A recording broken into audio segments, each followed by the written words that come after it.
What's up, family? How y'all doing? What's good, everybody? I ain't even realized the new shirt, dog. Oh, I ain't even realized the new shirt. Boom. We ascending, y'all see that? We ascending. Yeah. So, family, how y'all doing on this fabulous Friday? What's good, everybody? Well, I see one person. They coming in. Let's share this. Slowly but surely. We'll share this. Slowly but surely. Let's see what we can do. Let's see. Praise 96.5.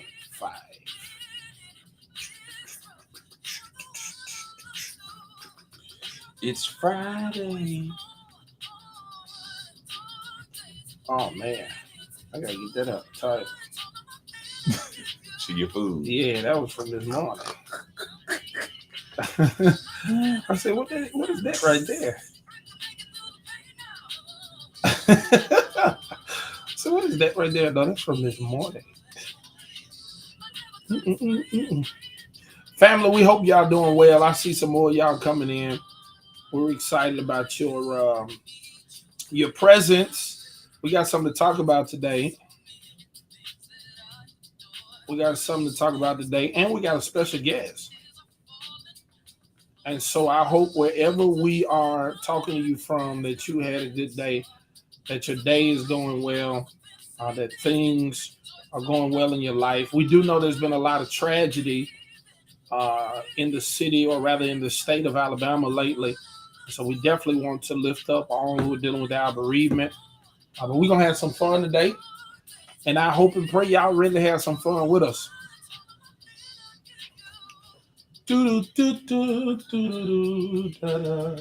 How you doing?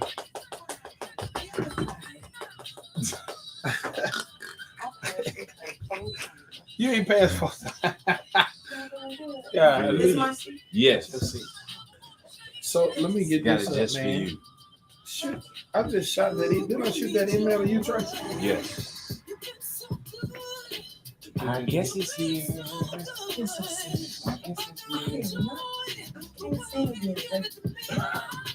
It's my headphones. I put it in. Yep. Yeah. Let me know if they're too loud or can you hear anything? It's. Want to try these? These are not long enough. You make do. Yep. Okay. I like that.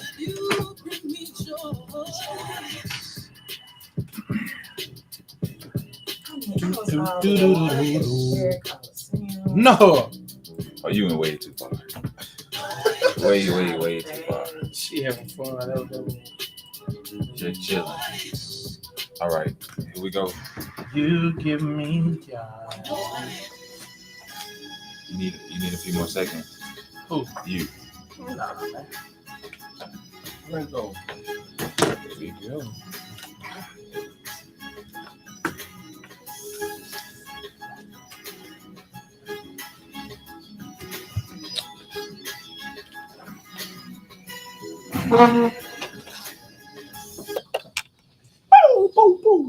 Montgomery's Inspiration Station, Praise 96.5 FM, WMGY.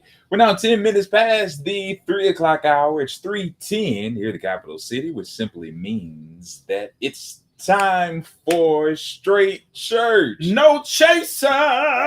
With yours truly, Pastor Trey. Pastor Lee B. Hold on, wait a minute. That's the wrong one. I'm man. sorry. Tension, everybody. It sounds bad when, like it just sounds so bad. That's that Family Feud right there. Porcupine. Cupine. Listen, everybody, this is our opportunity to keep things real, relevant, and righteous.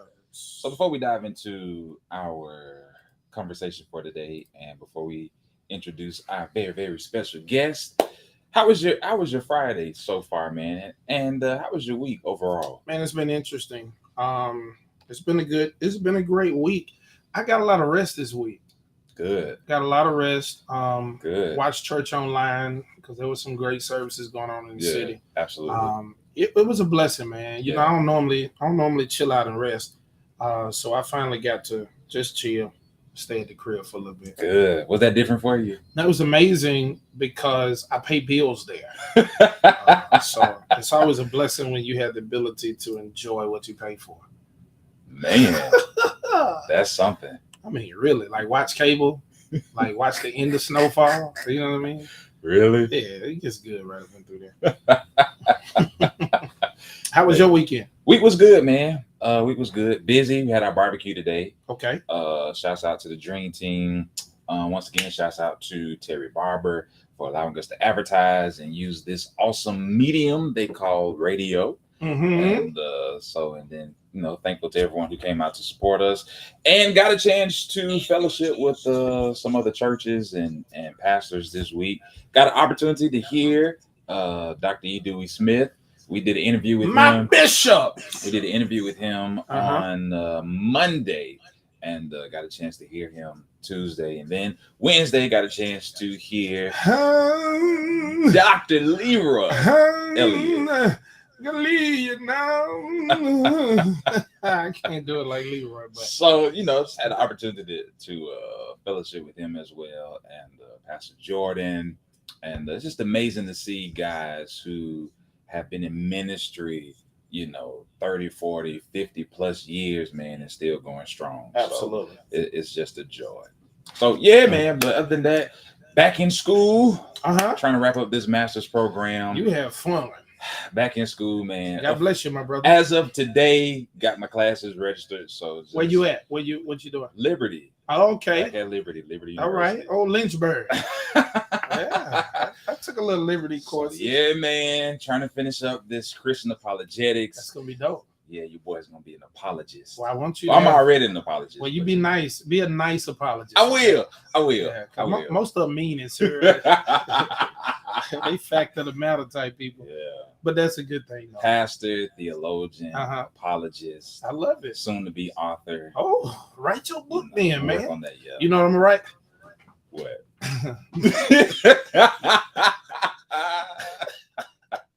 Man. The sky is no limit. I'll just go say that. I'm with you. But you all have some big things on the horizon. I don't know if we want to announce it now. If you want to wait a little, we'll wait. You want to wait? Yeah, now give them suspense. You know, you announce too much, you get more haters. I got enough. I'm good. I'm straight. They say haters are your elevators. Yeah, that's fine. I'm gonna let them elevate over there. You don't want them to elevate where you are? Pray for me. Yeah. I throw hands. Let them be holy hands. My mama said, "Be nice." I be trying, mama. They be trying me though. Let them be holy hands. They be trying me.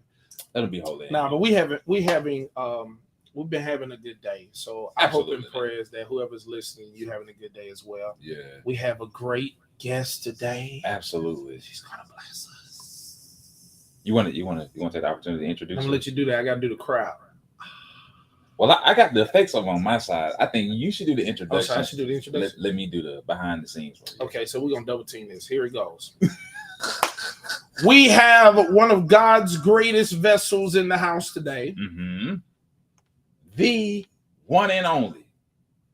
The most incredible. Okay, dang. All right. The spectacular. Let's go. One of his greatest musicians. And pontificators. My God, today. Yeah. One of God's greatest business women.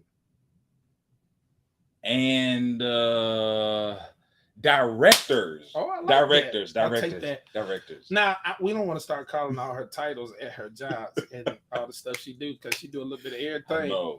But can y'all just put your hands together for the one and only Dr. Diana Gray? Make some noise, people. Oh, my goodness. Yeah, we're a little cray-cray, but the people on Facebook see you, Dr. Gray. Just wave at them real quick. The one and only. All right. Hello. Now, we want to get this disclaimer. We keep it real. Yeah. Real. Yeah. Righteous, and we keep it relevant.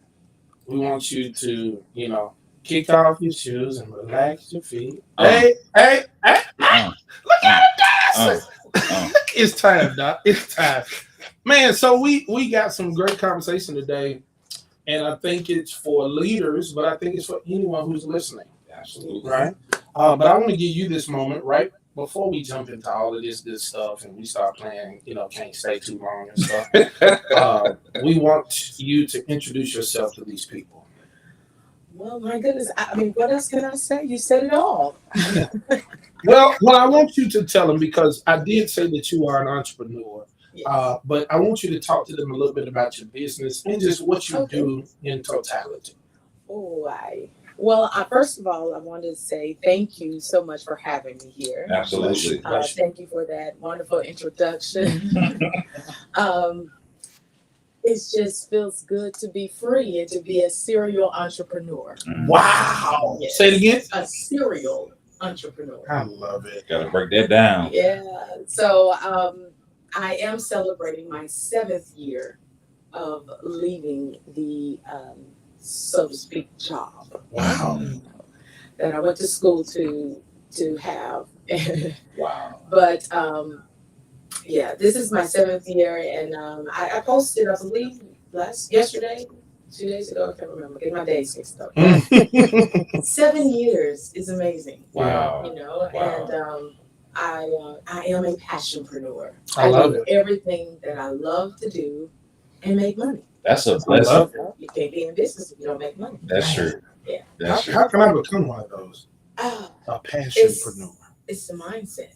Okay. It's all about the mind. I like It's it. all about your heart, Mm-hmm. your body, your soul, putting it all in it, and you can become a passionpreneur. I love Wow. it. Getting the tools that you need Mhm. to make the money. I love it. I love it because making the money matters. Yeah, if it don't make money, it ain't making sense. That's right. That's what they told me. If it That's what don't they make told you. money, It don't make it don't make no sense. That's what they Man, told me. Man, And money is a motivator now. absolutely. Yeah, money motivates something. It'll motivate you to get something done. Now, so this is Straight Church, No Chaser, Mhm. Baptist Missionary, Yeah. Episcopal, making up words, Yeah, back, Episcopalian, all the mother Catholicisms and all the mother sisters. of the holiness Pentecostal tradition. You have been a PK Yeah. for all your life too, huh? All my life. Wow, we have a lot in common. I Yeah. know, right? Oh goodness. I know, It's a right? PK-tion. This is a PK. I like it. PK-tion. I like it. So you've been a PK all your life. We know that's your credential. We can talk church all day now. Yes. We can talk church. You didn't see more than what I didn't see. Okay. It's a different. I know. Well, to the level and the height of your, I would say, positions, even in the music department, because we know the music department is a whole nother church. Yeah, it's a whole nother church. You just got to deal with them a little more closer than the pastor do. I was Sometimes. just trying to be on my best behavior, but y'all. We gonna cut up. We gonna cut up today. Oh yeah. Okay. And so we were talking, I think it was last Friday. Mhm. We were talking, and in the midst of conversation, we got on the topic. I believe you brought the question forth. I don't have it before me anymore, but the question was about how do we lead successfully through transition? How do churches handle, a new pastor? But I think it's even beyond church. How does a conglomerate of people or business or whatever it may be, how should that leader step into that?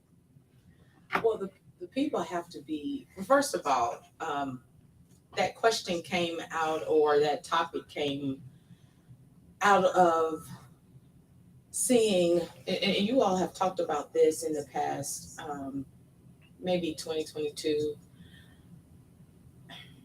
It is really sad that our church organizations and faith-based organizations or our faith-based community organizations have had poor leadership. Mhm.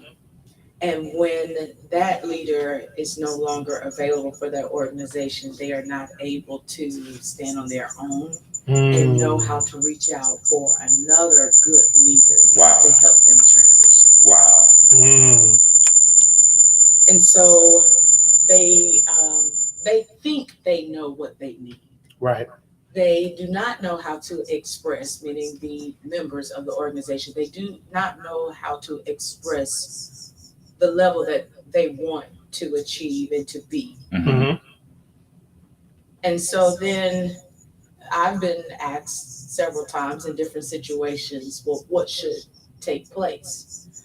And I said, well, you need to go to the ones that have that experience. Right. You should position yourself around those individuals, those leaders who you want your organization to look like. Mm. You Man. know? So we say it all the time. If you want to be a millionaire, billionaire, you hang around millionaires and billionaires, right? Right. You know, so be in the position to accept, to first accept the coaching and the mentorship of the leaders you would want, the ideal leader you would want at your church Absolutely. or in your organization. We were talking about churches, but yeah, at your church. Let me just go ahead and put it out there. You know, Wow.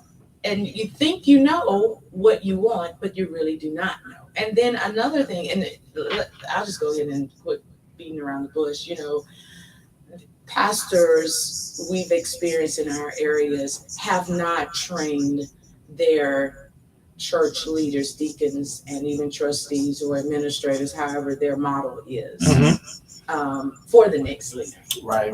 That is the problem we're having. That's the problem. So how do you think that we can prepare?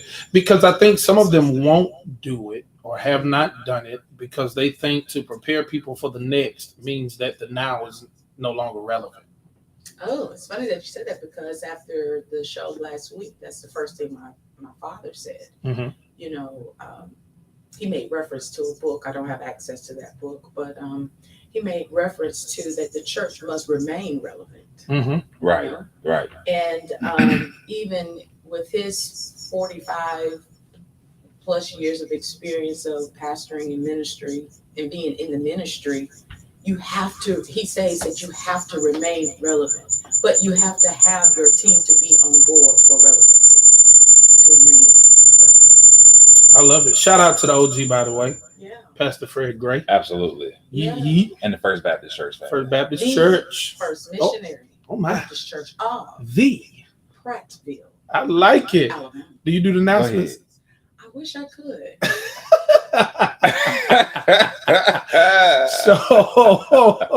So I absolutely love that though. I think it is refreshing to hear OG share those sentiments. Yeah. Because the reality is that all of my living and being around church, no one, it's not just the pastor. It could be the deacons. Yeah. It could be the ministry chairperson. No one wants to be replaced. And so they never do what's necessary to support, the next move. They're doing everything to stifle the next move. That's crazy. We were kind of talking about this before we got on. Yeah, that's crazy. That, the problems of yesterday are still the problems of today. Yes. That most people are attempting to create division because they see too much potential, Mm-hmm. or they're doing their best to dishearten those who are rising to a certain level of pedigree. And it's sad. It is. Well, these leaders can be self-centered. It's not about you. Mhm. It's about the mission as a whole. Yeah. So the church is not just you as the pastor, or it's not just me as the worship pastor of Right. music, or minister of music, or chief musician, whatever the title you choose at your church. It is about, again, presenting Jesus Christ to all. It's about discipleship. Yeah. Absolutely. And so just as Jesus trained and prepared his disciples, so we shall do that as well in our church. I love it. Like that's the model though. That's the ultimate model. Like you have to train. In essence, you are training your replacement. Yeah. Because you're not expected to serve in this position forever. And I don't think replacement, and some of us get caught up, I guess, on the terminology. Right. It's semantics, right? It's semantics. Absolutely. But in essence, you should be training someone to do what it is that you do. Because when your time has passed, you don't want the ball to drop or the ministry to be held hostage simply because you refuse to prepare someone for what's to come after you. Yeah. You know what I'm saying? When you have the opportunity to empower someone to take the baton and to run with it, to move forward, because God has only called us to do certain things for a certain period of time. Absolutely. And once that time is up, it's up. But you know what it is? It's like, and when you say do things for a certain time, I'm thinking of like the marathon where everyone has their leg in the race. Yeah. I think the problem is, and that self-centeredness comes back, they don't want you to start where they stopped. They want you to start where they started. Wow. Like legitimately, they want you to start from the same space that they started. Scratch. Although time has changed, although they've already bought the lessons. And methods have changed. Absolutely. But they don't want to pass anything on that will cause you to have more success than they did. Wow. Because that self-centeredness makes them feel as if your success is going to stifle whatever their legacy was. Man. And I think that's very problematic. They even really establish what their legacy. Uh-oh. Did they establish a legacy in the first place? Is a good question. Well, I was going to bring it up, but you said legacy. Go for it. Go for it. I mean, you just think about these organizations right here in our community, and we have these church problems. Yeah. Again, it's about self-centeredness. It's about, okay, will the church pay for my house? Will they pay for my cars? I'm gonna run through my retirement. Maybe I'm saying too much, but let's just be real. Yeah. Wow. Wow. It's just God said it's straight. No. Yeah, no chasing. None whatsoever. None whatsoever. I mean, but we got to deal with this stuff because we're now like real talk. Like I'm turning 35 in a few months. I'll be 30. I'm no longer. We're not young anymore. We are now. Right. So if we don't get this right now, we still get called the young preachers. Well, yeah, that's it is what it is. I'm 35 though. You know what that means? I mean, I've been out of school for more than 15 years. That's old, bro. You know what I mean? That's old. I can't. The stuff that these young folks saying now, I don't know what they talking about. Exactly. I don't know. I have to Google some of these words myself. Dog, I want to say the wrong thing. I'm right here trying to find somebody young to talk to them. I don't know this stuff they talking about. But, if that's the reality, then if we don't get it right, then it won't be right.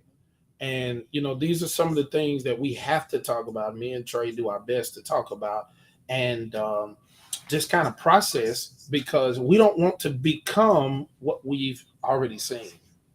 The division, the generations not in church, they're not represented in the church. We don't want to become those who are legitimately not collaborating, but more competitive with each other. Yeah. And we just really want to get it right. I almost sound like Ray Charles right there. You heard that? But either way, I think it's imperative not only for us to talk about it, but I think when we come back, we need to attempt to talk about some practical ways we can do this right. Absolutely. Listen, y'all, keep it locked. This is Straight Church. No chasing. With yours truly, Pastor Trey. And Pastor Lee B. And our big sis, the Dr. Diana Gray. Diana S. Gray. I love it. What does the S stand for? You gonna tell us? Sharice. Woo. Yeah. Don't ask what the B is for. You gonna have to pay for that one. You're gonna have to pay for that one, Doc. But shouts out to Mama Gray. I'm pretty sure she may be listening. Shouts out, Mother. Yeah, so shouts out, Mama Gray. We love you. Listen, y'all, keep it locked. There's more in store. Look at you're catching on. Oh yeah, let's go. After the break, keep it locked. This is Praise 96.5 FM, WMGY. I know, right? I always wanted to be on radio. WMGY. By George, they got it. By George.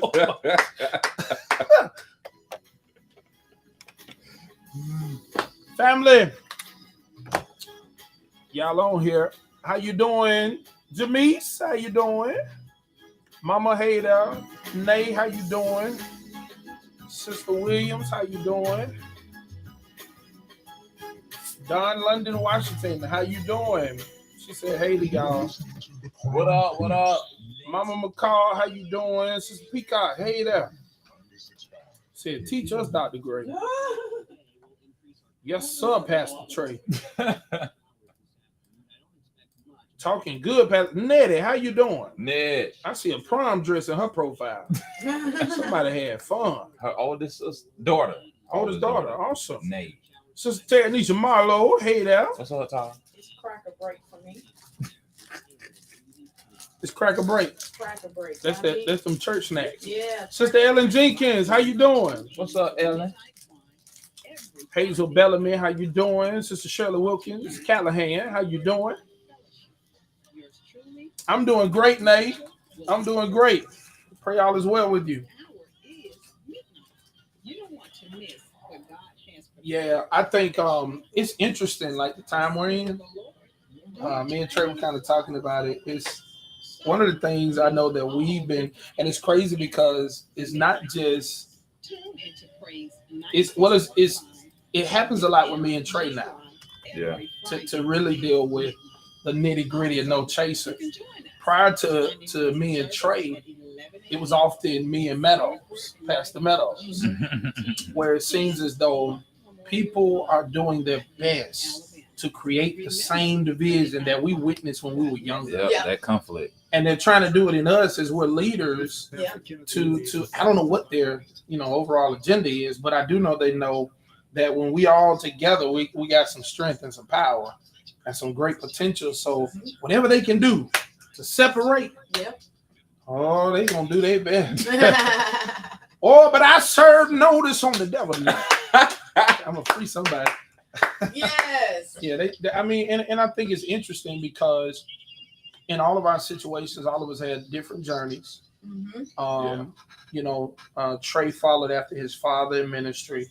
I followed after my Moses, 33 years at New Home. Meadows followed after his Moses for, I would say, almost 30 years in First Baptist in not Washington Park. What is it? Whitehall. And then even the OG of Hutchinson. Right. But I think it's a common thread, and it's all throughout Scripture. Followers have the propensity to cause division amongst leadership. But the closer we look, it's not always just followers. Right. It's other leaders as well. Yeah. It's interesting. Well, I patterned myself after my dad's leadership. I mean, his pacing, his mindset to the even how he would communicate with, back in the day with the bulletins when we printed out programs, and he always would write letters to the church. Well, he still does now, to the church members and put it on the every Sunday bulletin program. Wow.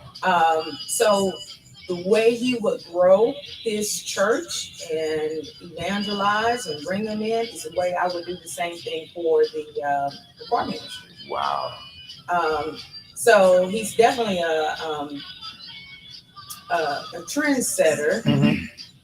But this is the thing, one thing that I did see as the church grows, you have different dynamics of individuals coming in, and they want to bring in maybe their work experience into the church, but it just may not jive with church planting and growth. Right. Church planting and growth. So, everything is not what they wanted to implement, maybe biblically based. But they believe, we find issues where the certain members, whether they're in deacon position or trustee position, or they're in over a ministry position where they know more than the pastor. They're not teachable. That matters. It matters. Yeah. And then you got to wheel them in like, hey. Wow.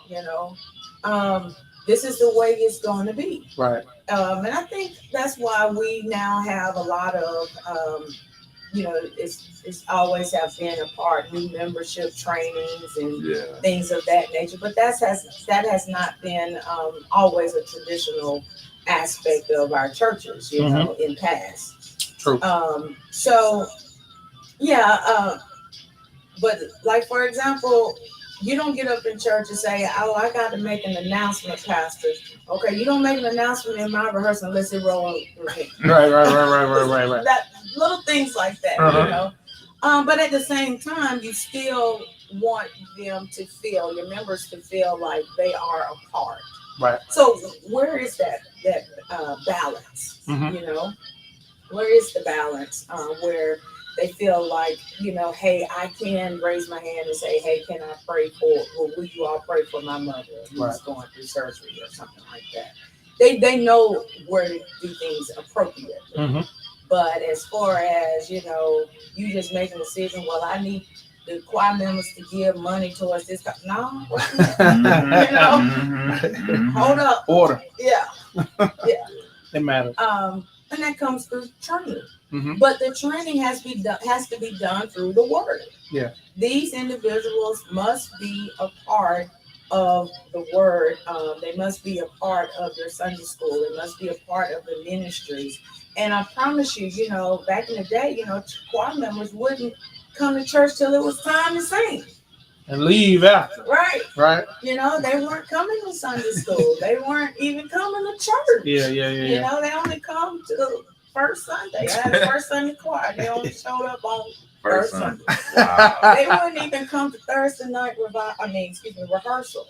You know, so you know, they just showed up in the car, and that's when I had to, like, you know, even as a young, fresh out of college, novice teacher, you know, that's when I had to just say, hey, we got to get some things in order. You know? But yeah, again, you got to have that leader to set the pace. Right. Absolutely. And make sure that everyone that is a part of or working out of the office of the pastor is patterning what the pastor has said to the church. I heard Dr. Kelvin Bryant in Birmingham, I think it's Faith Walker's church. He said people in the church need to learn to be an echo and not a voice. To echo the sentiments of the leader and not, you know, have their own voice and their own opinion in things and matters of the church.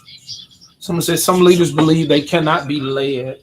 They don't take well to constructive criticism or differentiated opinions. 1 + 1 isn't the only way to get to 2. I said that one time before, and I'm not going to tell you that story. It didn't well, but I agree with you. To lead us, but do not trust him to train, mentor his successor, but we trust the trustee board to present to us man or woman of God to follow him or her. Help me to make it make sense, please. Mama McCall, you trying to get down to the nitty gritty, huh? Mentor his successor, but we trust the trustee board. If you don't rehearse, you don't get to sing on Sunday was one of my mother's mottos when she was a musician. Yeah, you ain't singing. Don't even creep up there. I've been gave you the finger and the look. My mama ain't play. Yeah, I think it gets real good when you start talking about leadership in church, because the reality is, I think businesses spend up to like millions of dollars to get leaders trained. Yeah. When it comes to church, we do not. We do not. We as leaders. I'm sorry. Go ahead. No. I was just saying, invest in leadership training. That's good. Yeah. We as leaders think that we're not coachable. We're not teachable. Once we arrive, you know, that's it. Yeah. You know, we at the top. Wow. And I stay close to my coaches. Yeah. You know, and that's all about that relevancy. You know, Man. Yeah. So again, I got to always sit at the feet or in the presence of, I should say, of other great giants whom I want to, you know, reach their goals. I love, and I'm a semantic guy, but I love how you said it the first time. What did I say? Sit at the feet. Oh, okay. Because I think the problem with some of us, and I see it now, even with preachers, when we're in the presence of people, sometimes we think we on their level. Yes. And that old school, like King James, sit at the feet. It's a posture of humility. That's right. And taking notes and learning. And that's one of the things I know you learned this too, because we came from the same crop. Absolutely. When you're a young preacher, you don't say nothing. You just there. Like you just be quiet. Speak when spoken to. Sit in that corner, bro. Like I'm just learning. I'm sopping up syrup like a biscuit. Like I'm not running my mouth because I don't have much to share. And you learn more when you're quiet anyway. Yep. Even if you're playing dumb, just to be smart. I think it's one of those things, and I tell my leaders to stay coachable. Yeah. Because all of us are still learning. Right. And sometimes I learn from you. Yeah. Right. But there are moments where we just have to realize being coached does not always feel good. But it's always for your good. They're trying to pull out of you what's inside of you, and you don't even know what's there. Yep. Yes. And so I think it's important. It's very important. And if any leader is going to any conferences nowadays, I think every conference I've been to lately is about us making more leaders. Right. Every last one of them. Exactly. So I guess I don't understand, where is it not connecting in the body of Christ?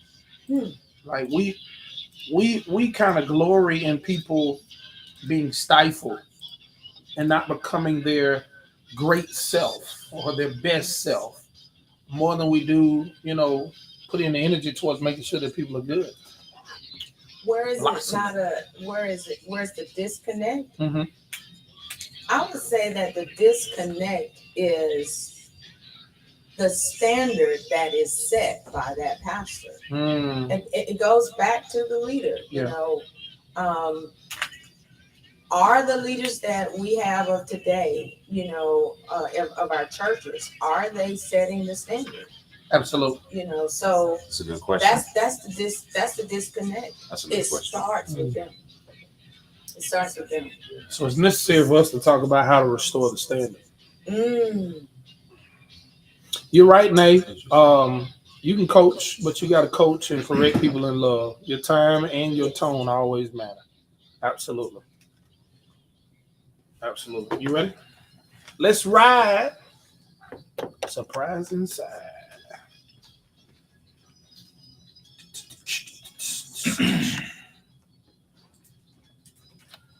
Montgomery's Inspiration Station, Praise 96.5 FM, WMGY. It's 3:43 here at the capital city. You're still locked in with yours truly, the Crown Prince, Pastor Trey. Pastor Lee B. I'm talking deep now. Really? Yeah, Pastor Lee B. Does that even know? I can't hear myself. Pastor Lee B. You sound like you're talking Friday night. like you have a frog in your throat. Oh, don't do that to me, Doc. This is what it sounds like. What's up, family? Don't do that. Chat. Well, it's kind of low in my ear, so I'm just trying to talk deep sometimes. I keep sweat. You're trying to channel your inner Keith Sweat. Man, I used to be a first tenor, man, so my voice ain't never been deep. It's the deepest it's ever been in my life. So I just what is this obsession you have with wanting a deeper voice? Deep voice. Well, you ever had a preacher come to your church and they had a good preacher voice? They just be talking like, "Oh, praise God, we thank God for." I ain't even read no scripture yet. It's like, I'm quickening already. Like, I'm one of them type of voices. I just come up there and say, "It's a good day to be." Pastor Hollis. There you go. Mercy. He wasn't playing. He's saying church You name. weren't playing. I can feel like God in the room. You stupid. Mercy. You so stupid. Doc, how you do that? Well, I just talk how I talk, man. Yeah, man. But we've been having some good conversation offline. I want all of y'all to run to Facebook, jump on Praise 96.5 so that you don't miss the conversation in between the conversation. While you're listening to music on the radio, we're still talking in the studio. So we'd love for you to jump on Facebook, run to Praise 96.5 FM, where you can be a part of this conversation leading through transition. You're getting better, man. I'm getting better. You're getting better. Man, that's the goal, I see your progress, man. Just lift your hands. Just receive this word. Ho, ho, ho, ho. Lift Yo. your hands, receive this word. My hands are lifted. Better. Oh, that's it. Coming your way. A sin. Is on the shirt. Higher. Y'all see that? Higher. Y'all see that? Speaking of a sin, we'll say that for later time. Okay, we can say that because it's coming. Okay, yes, sir, it's coming. It's coming in a major way. Man, you did me dirty too. We'll talk hey, you can do it. You can do it. You can do it. Yeah, man. So, leading through transition. Leading through it. Awesome conversation. Again, we have with us our very special. She's no longer a guest. She stayed. Shit, cousin. Yeah, she stayed through She know where refrigerator at. the first segment. She's family now. Go get your own drink. She's graduated. Ladies and gentlemen, let's welcome back to the mic. She got her own mic. One of the baddest AKAs in the land. You better say it. The Dr. Diana Gray. Woo-woo. So Yee. glad to be here. She said something dope while we were in the breezeway, right? She did. She said legitimately that it literally rests on the leader Mhm. to create the standard for the people. And I think that's a good conversation. I want us to kind of dive in because I do believe that overall, when it comes to God's house, we've allowed the standard to be lowered. How can we get the standard back where it's supposed to be? Ooh, it takes vision. Okay. It takes vision. You got to have a vision. You have to, stick with the vision, and you have to communicate that vision with everyone. Yeah. I know we're talking about church, but when I do training with executive coaching, and corporate America, small businesses, you have to tell your subordinates, this is the vision, this is the mission, and this is the way I see that this will be feasible for this organization. I like it. Yeah. I like it. So we definitely know, and I love your answer. So we definitely know that the pastor obviously has to be in communication with God to have vision for the church. And this is the kicker that you said, that vision has to be properly communicated to everybody. Everybody. I think oftentimes leaders don't over communicate with everybody their vision. So it allows the burden of carrying out the vision to be on 15 people, although they have a church of 450. Right. And then they're mad at the results when they never did the proper work in the beginning. Right. So what helps a leader with portraying or conveying that vision properly? What helps? Pull everybody together. Uh-oh. Involve everybody. Uh-oh. Now, I lean towards my participative leadership style. I believe in shared decision making. I like that. That's interesting. So it's a collaborative effort. Yes, That's it interesting. has to be. So you're telling me that church and even organizations are ran better in community? Yes. See, and the root word for community is what? Commune, right? So we have to come together. Yeah. Is it and that's maybe where the standard was lowered, just simply because most pastors have a dictator mindset versus a communicative mindset. And it's interesting. It Or is. manipulative. Uh-oh. Yeah. Now, see, you don't went there. No. She don't went there. She don't went there. She don't went there. Well, let's be honest. We're now in the no chaser zone. Yeah. I mean, I've seen pastors just say, Like that sound effect. We just shifted. Oh, we shifted. Go ahead, though. We're in Go 3D ahead. now. Yeah. you do this for me, Mm-hmm. for my hidden agenda. Wow. Wow. Yeah. And I'll make sure you do this. Yeah. You'll able to do this, with this organization. No hidden agendas. So, man, because that's real. That's real, though. You have dictators, you have manipulators, then you have those who are, let's be honest, being more successful and effective because they allow themselves to bring in other people to be a part of some of the decision making, which is how it ought to be anyway, right? Because isolated vision has a whole bunch of blind spots. Yeah. And when you invite people into the room, they can help you see what you did not see. Right. Think about what you did not think about. So how do we shift? I know we talked about self-centeredness, but how can we shift the mind of a leader who's either a dictator or a manipulator to shift to a place of being a collaborative leader? Good question.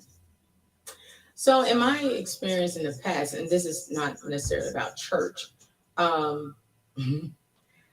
they have to see for themselves, and just in layman terms, when your folks get to leaving, Oh my, Yeah. and your membership fall off or your commitment from individuals fall, and when that money falls, yeah, you know, the offering gets a little low. You can't Yeah. pay bills anymore. You can't meet the church can't meet your salary or whatever. You know, then they may not even see it then. yeah. You know? Wow. So that's why you have to stay close to someone who will be a coach to you as a leader. I like it. Man. Or in the church realm, pastors need a pastor Yes, that's right. at all times. You gotta have it. It gotta matters. You gotta right? have them. Yeah. You gotta have one. You know, some people really do have these beliefs that they are like God themselves, and Mhm. what I say is what it'll be. But they're gonna wear themselves out. You know, it may seem like forever on the subordinate level, but you know, it's really sad how you could take an organization and just run it to the grave because of your mindset. Yeah. I think it's antithetical though to What what. kind of music you just started playing? Oh, that's Hey, it's straight church, no chaser. he So said, he it's said in the atmosphere. it's Yeah, you it's said different that. vibes. Oh, Different my. different vibes. Hi, yeah. He said the atmosphere. See, this man. It's He ain't one. played my one yet. It's one Play the other track. one. No, I played it earlier. You was just talking. Oh, You play missed it. again, play. I had it on low. Something I had it on low. I mean, I just felt You like gonna I see- was in you gonna a see- movie or something. You're gonna see his whole mood change. when that track come on, you're gonna watch him. Die. His whole everything. Oh yeah. You can pick- I whole- like it. His whole everything gonna change. I love it. Look, man. Look, dog. I'm telling you. You're making me sound good on this radio. Look, hey, I'm a balanced Christian man of God. Don't do that. All right? Don't do that because see, every time you start that conversation, They can't handle you it. get somebody extra excited. Well, you know, hey. My wife is on here. Hey, baby. So let's talk about it, right? What's up, Lady T? Pastor Trey, one of the biggest transitions that all of us leaders had to go through while staying put. Now, we were talking about transition, and we're going to go back to another thing you said. Mm-hmm. Remind me. We got to go back to talking about vision. Yeah, we got to talk about that. But when we look at transition, I think a lot of people say, well, there's not a transition happening right now, but I think pandemic was a transition. Mhm.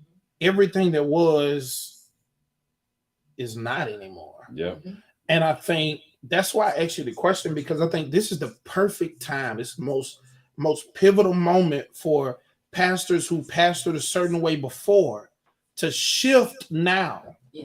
To understand that, hey, your churches went through a huge transition. Mhm.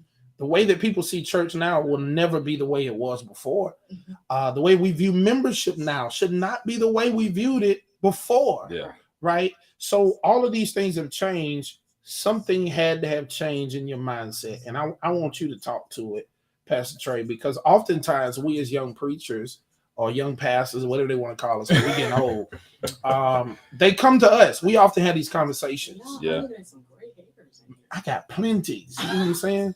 Oh, just 2 babies and a wife.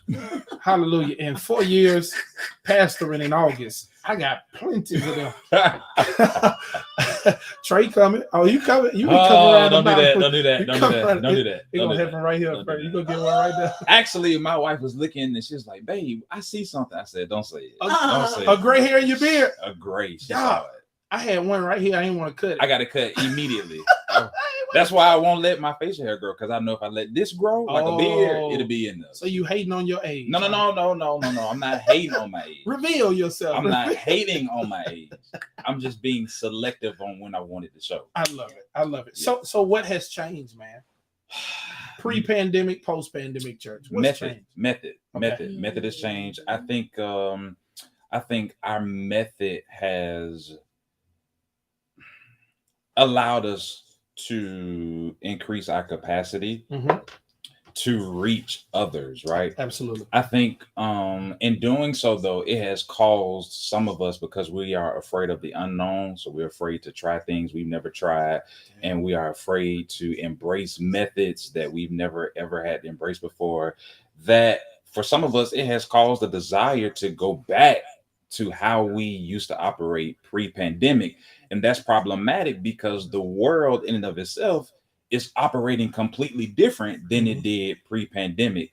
And I think if the church is to remain relevant, as Dr. Gray was saying that her father stated on last week, then we have to understand that the people in whom we seek to minister to have changed and evolved in this 3 year span. Yeah. And if we try to go back to doing things and operating in ways that we did pre-pandemic, in this post-pandemic world, we're going to lose our relevancy. Some churches will lose their relevancy. Now, of course, we know Jesus said, upon this rock I build my church, and the gates of hell shall not prevail against it. So we know the church is going to be good As a whole. Yeah. But now individually, as individual communities, bodies of believers and things and saints and stuff like that, we have to understand, man, God allowed COVID to happen for a reason.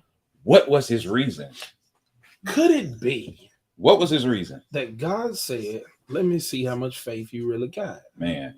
Because as you talk about methods and you talk about people's fear to take the risk, faith is risky. It is. Fear is the absence of faith. And so it's interesting that the churches who still have, what they see as success, which I would believe and hope and pray is just being effective in ministry and reaching as many people as possible. Right.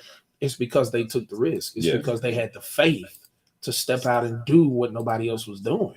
And I think those pastors and leaders who are afraid to take that next step have to question whether or not they really have a genuine faith walk with God. My God. Because you cannot walk with God absent of faith. It's impossible. The Bible tells us without faith, it's impossible to please God. Teach your priest. So you cannot have an effective relationship with God absent of faith. There will be times God is going to ask you to do something and you just have to do it.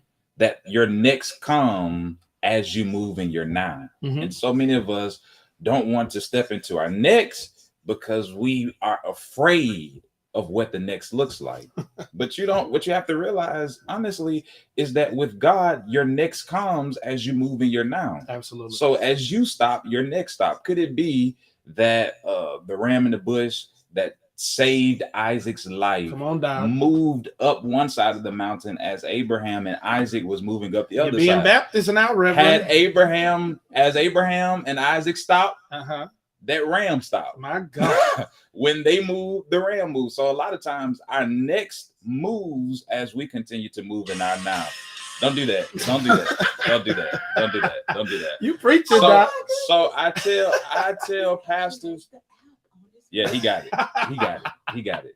He got it. Yeah, now, it gets real Baptist-costal in here. Oh yeah. Oh yeah. It gets real Baptist-costal. Oh.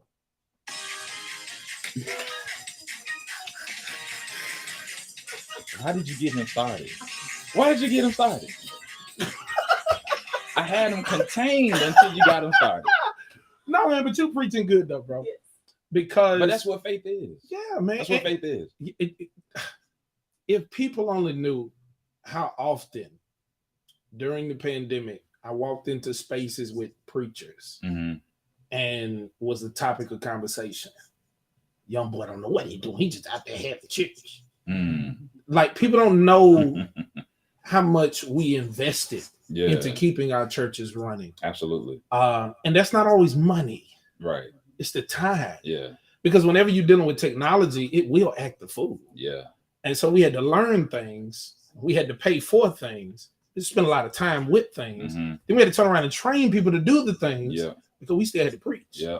And so that huge transition, if it did anything for us, especially as young preachers who kept things moving, it strengthened our faith. Absolutely.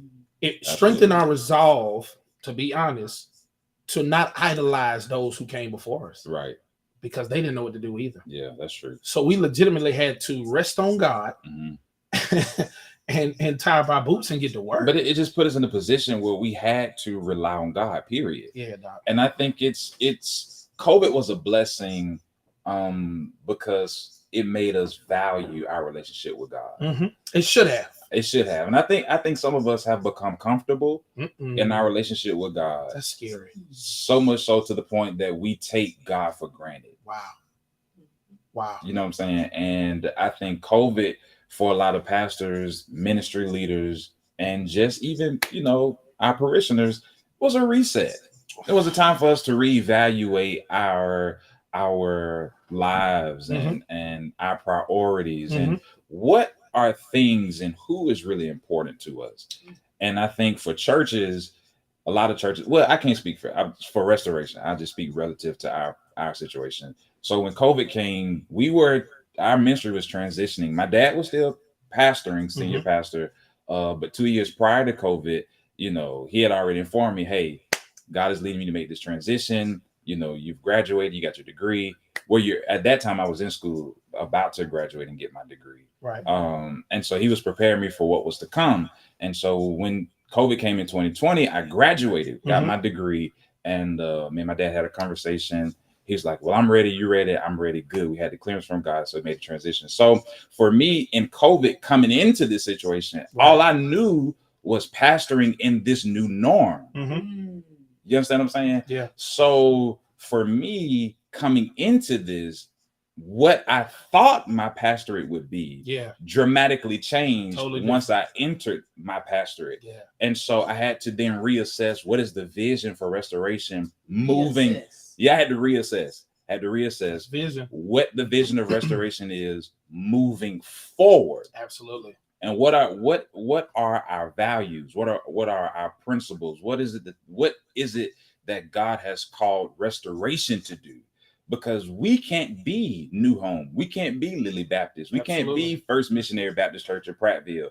Restoration can only be restoration. Absolutely. And so for me coming into the pastor, it was reassessing what is the vision that God has given for Restoration, and then how do we implement that in this new norm? And I think God had the answer to it. So I just trust God, have faith, and we've been rolling ever since. That's that Nehemiah. That's that Nehemiah though, bro. Absolutely. Like that's that Nehemiah where he legit had to assess the land before he could do anything. Absolutely. No assignments until he assessed. Yeah. And when you really read it, he went at nighttime. So nobody else could give their opinions. And that matters. That matters. And maybe COVID was God shutting the lights off. Wow. Maybe it was nighttime. Wow. So do our church leaders really reassess? I think we don't enough. Yeah. I think we don't enough. All right, we got to get this legal ID in, and then we're gonna. It's 4 o'clock. Yeah, we're gonna pick back up. We're gonna pick up because we got to get the vision. Yeah. And we're on our way. Yeah. We're on our way. So don't take your headphones off. Oh no, stick with us. Don't go anywhere. Go to the legal ID. Thank you. I got some oil. We can get that out you now. WMG. We can cast that out of you. You ain't afraid. We'll lay hands, Doc. Look at you. You right here trying to restore. You right here trying to restore. Thank you for listening to 8800 and FM 96.5 W24. Daisha! MGY Montgomery. Nay, you own it. We are a little engine broadcasting Gotta put you in a station. situation where you don't have a This is choice but Praise to trust it. 96.5 Sister, FM. where you own it. MGY. Oh. This is it, Dr. Gray. I That's the told groove you. right there. That's the I groove told right you. there. Hey. Hold on, listen. He got to. Hey. Doc. I gotta do this with Jamie Foxx. Go ahead. I'm playing. I can't do it like him, Doc. I can't do it. Why I feel like it's higher? It's in my head. This the key. Something about You just been wanting to talk low all afternoon. I've been singing too much. That's what it is. Something about you. Man, pray for my boy Jamie, man. Yeah. God, man. And for all of the families affected in David. Yeah. Anybody, man. I mean, it's it's crazy because every time I look at my phone, I'm getting some type of news update. Yeah. Yeah. Someone getting shot. I know Florida. There's a lot going on down there as well. Yeah. Yeah, just man, we just need to pray. And We need to pray. did you all see, before we dive back to the conversation, the video went around about the substitute teacher Yeah. and the student? Oh yeah. You didn't see that? No, this You want to see it? Hey, Send it to me. Send it to me. We're gonna send it to you now. that wow. We're gonna make sure you know. Yeah. Because it was interesting, but once again, we talk about this all the time, Trey. Mm-hmm. People have to stop rushing to have an opinion. Yeah. We don't even know what's going on. But did you see the post from The mother? The mother of Yep. the young lady. Yep. She came She to the didn't aid of the, condone it. yeah, she came to the aid of the teacher. Absolutely. When most parents would have been trying to buck on the teacher. Mhm. No. Did you see what your child did? Absolutely. And I could appreciate that. Oh yeah, man. I love that because I think she realized that the crowd might, shout for you in one moment. Yeah. The next moment they crucify you because some of those same people were turning on her saying, well, my mom probably got that from her mom. Yeah. Yeah. We some people, man. We some very highly opinionated people. We don't know what's going on. We just be at it. Well, that's what social media does. Mm. It empowers some people to voice opinions, even when it's unfounded. Like their opinions are not founded in no truth, is not validated Absolutely. or solidified by any research of their own. Absolutely. But they just feel like, well, this is my page. I do whatever I want to. Right. We just America. gotta say something. It's America. Yeah. It's America. Uh-huh. You say whatever you want to say. Look, they in the chat talking about don't get me started on it. Hey, but man, Vision. and you know what else I ran through? What? I was on Facebook scrolling and I saw another I saw exactly, it had to be, was it this time last year? Mm-hmm. Were we on the radio this time last year? No. I was going through my videos in my iPhone. Okay. And I happened to scroll on TD Jake singing, if it's not, if it's not. Dog, I died laughing. Leave Bishop alone, man. Don't do him like that. TD was like, if it don't. I think at some point he started playing though. Nah. I think he was just having fun. Cause he smirked a little bit. If you watch the video, he smirked. I think he knew what he was doing. TD Jakes is amazing. I love him. I knew. I love him. I love him. I think he knew he was being. You think so? That He was being. well, crazy. the church still going viral. We go viral every week. Some of these folks need to turn their live broadcast off. Hey, so there's been a trend with preachers doing What is it? just, I guess, eventful things in the preaching moment. Oh God, here you Uh-huh. go. And I just kind of want to know from you, Dr. Gray, and maybe we may have to invite Pastor Gray to come on and speak. But at the First Missionary Baptist Church, Prattville, Alabama. Oh, yeah, he being messy. No, I'm not just asking the question. So, Go ahead, do you all tolerate, some of the things you've been seeing on social media with, preachers kicking their leg up on the podium while they're preaching, or walking on pews, or standing on the communion table, or, Oh Lord. do you all tolerate some of those things? I can't speak on behalf of Pastor Gray, but since I've been under his administration literally all my life, he will not return that. Jumping on the piano. Won't he do it? Won't he do it? Okay. He will stand up Yeah. with his arms folded. Oh, Lord. Pastor Gray you don't play. Enough is enough, huh? Pastor Gray don't play. Nah. You see it? Pastor Gray don't play. And it get worse as he gets older. Well, yeah, and that's that's He kind of said he old enough. So does your dad have a look? Like my dad has a look. Oh yeah, Like, I get the look from him. yeah. I've heard about your look. No choir members get to talking too much in Yeah. choir stand. Lee, do you have a look? Uh-huh. Do you have a look? I got plenty of looks. You know me. Y'all be trying to get me to stop looking. Look, preachers be preaching, ain't saying no scripture. Oh. No, doc. I went somewhere and the preacher said, Don't tell us where. Don't tell us. Don't tell us. the preacher said, I ain't got no scripture for y'all, but I just want to talk about Oh, this. my You ain't got nothing to say, bro. I don't want to hear this. I don't want to hear this. What if he's speaking? No. Don't. What do if he was speaking that. No, prophetically? Don't do that. Don't do that. What if it was a rhema word? It was a right now word Well, let's in be the honest. moment. Let's be honest. What In is the the moment. prophetic? In the moment.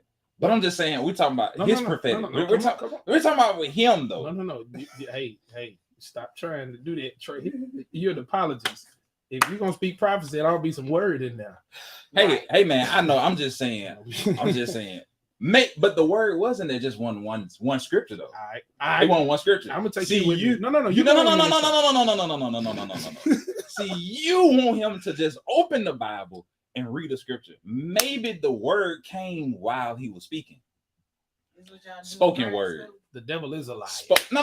The devil he ain't got nothing to do with this. Spoken word. Leave him where he at. He spoke the word. Nah, doc. While he was ministering, he said, and the Bible says, No, read the verse. Spoke the verse, quoted the verse. I mean, what's the problem? What's the difference between him in the middle of speaking, quoting the scripture, and the preacher gets up and says, they gonna talk about God loves you, John 3:16, and he just begins to quote it. No. He didn't even. And quote. then goes right into it. No, he ain't want no quoting. He trying to save people. You gonna stop trying to save folks. They wrong now.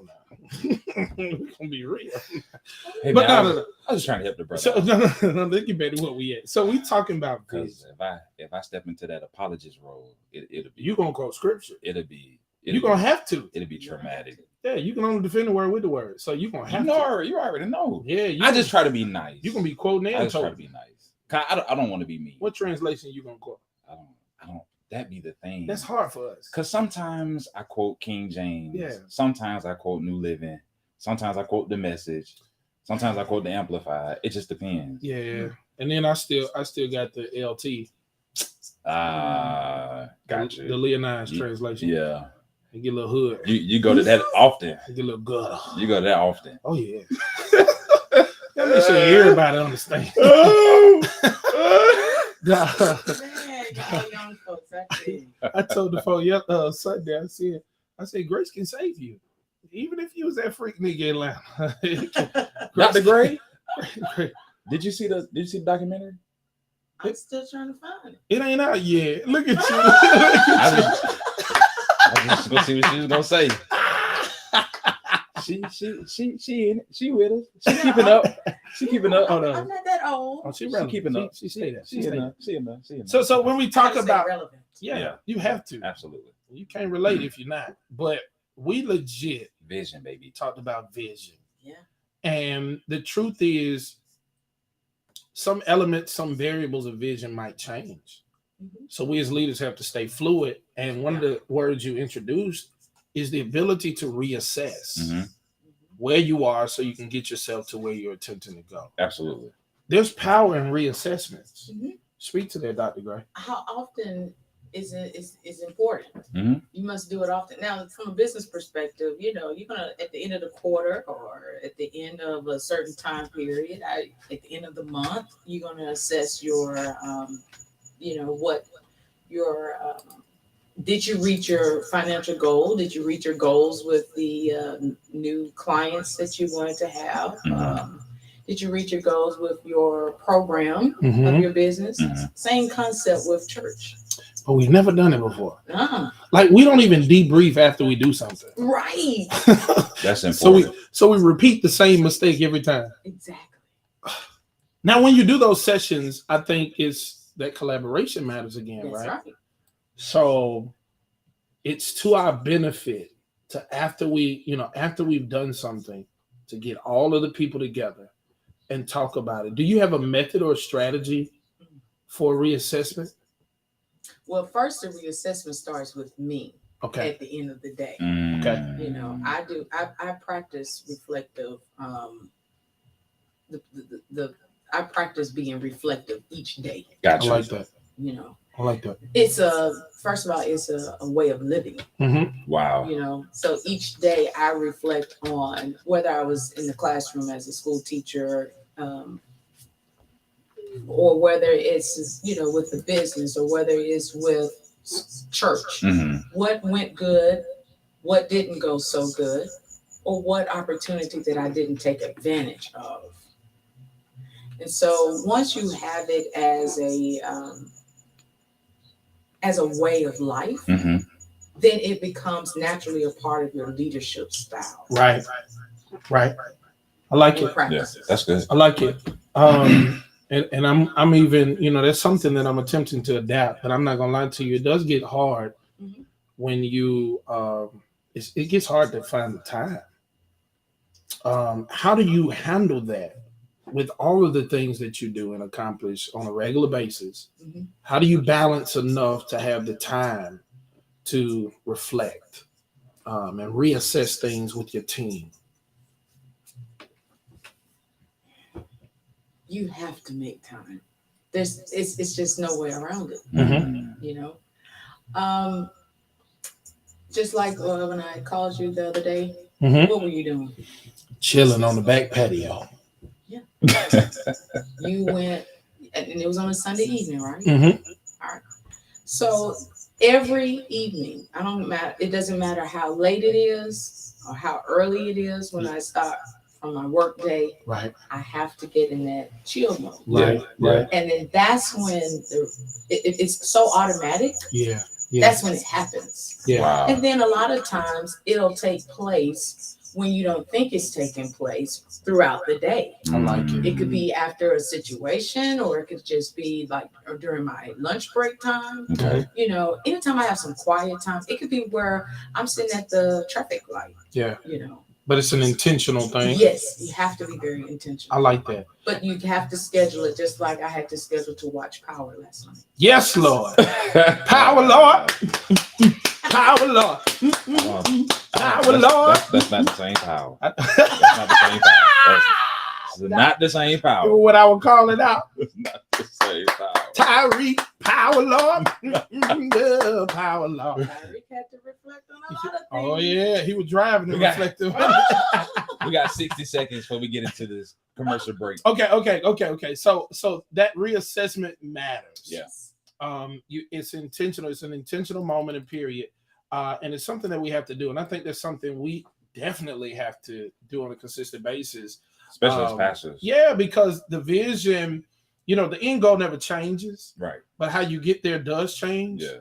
And sometimes, let's be honest, sometimes the end goal does shift a little. Man. And we got to talk about this when we get back. What happens when a leader has a vision that really isn't for their house? We got to really talk about that, because I think there's a lot of leaders who are wounded right now because they're pushing a vision that is not for those people. That's right. Maybe they didn't train them, or maybe it's just not for them. Or maybe they're not being in community. Uh-oh. Let's play this commercial. We got to go to the commercial We'll break. be right back. Y'all keep it locked. Hey, y'all. I've always wanted to do that. Chris is going to mute your mic. No. No. Nah. It's 3, 2, 1. Nah, that Bobby Jones. Hey, y'all. That's my whole childhood. Nah. Bobby Jones used to get on my Hey, y'all. We'll be right back. Y'all are so funny. Bobby, where he finding these coats at? Yeah. And that's my frat brother too, though. That's the Oh, crazy part. That's the crazy part. I think did Kirk Carr sing? I'm about to say, I think he frat too. Man, I'm with you, Sister Sandra. Where stay in your lane. Now, the Saints don't like them. They don't like them 4 words. Stay in your lane and don't overthrow or undermine the calling of others. Yeah, I think that's good conversation. He just cut somebody out, though. People need to know their callings. You need to be clear on your calling. Absolutely. But see, even as leaders, we need to know is this organization for us? Sometimes we just force ourselves on the organization. Yeah. When we are asking that question, are we looking at the culture of the organization and our culture? Yeah. Because I think that's a good conversation, because a lot of people think you got to break the culture to shift the culture. Right. And I think, one of the words that I always used when it came to New Home was, I want to secure the culture. Mm-hmm. Like, there's some elements that need to change, but there's some things that need to stay right where they are. Right. Yep. That's good conversation. So, okay, because people are prone to really lean in close, and I see a few people on here. Yeah. Really lean in close when they hear the results, right? What is the result of someone who's forcing themselves on an organization that they don't fit? What is the result? Yeah. It's like chaos, right? Yeah, you're gonna bring some chaos. You're gonna bring division. You're gonna bring a lot of hatred. I just hate to say it like that. Mhm. And you have good intentions, though. Yeah, you have good intentions. Like you're really trying to help, but you Yeah. don't fit, so it Right. causes a whole bunch of hurt. Right. I see you, Sister Ware Death. Yeah. So if it's something that you fit, and this gets good here, you can fit a culture, but it still not be easy. Right. So where do you really, for yourself, and I know it's relative, right? Mhm. For yourself, when do you know that you will fit a particular culture or organization? What is it based on your value system? Oh, speaking about value, well, first of all, the individuals that is a part of the organization must know that they are valued and that they bring value to the organization. Okay. Okay. I'm just generally speaking. I think a lot of times in churches, we do not have a value system. Right. You know? Wow. We do not make our members feel like they are valuable. Yeah. Period. Mm-hmm. We're too busy preaching at them. We're too busy pointing out their flaws. Yeah. A lot of things that I learned in business is based on, and that's a great thing about Liberty. You learn how to, I got my EDS from Liberty. Oh, wow. So you have to learn how to implement those Christian-based principles in everything you do. And that is what Liberty teaches us about how we will bring value to an organization, to a learner, to whatever, even with the in our music studies. And I'm glad you reminded me to register for my classes. I got to make it. Yes. Yeah. Yeah, I'm taking a break. I'm gonna let y'all have that right now. But yeah, I mean, Your time is coming. I'll be back in August. I just ain't got time. Your time is coming. I'm tired. Your time is You coming. need a break. Everybody Your deserves a time break. is coming. But what Liberty offers with me, I know I'm just all off the subject. No. What Yeah. Liberty offers to me is what's making me reach my goal. Right. Man. So that's the reason why I'm going back. I Not love that I it. need another doctor. Yeah, I love it.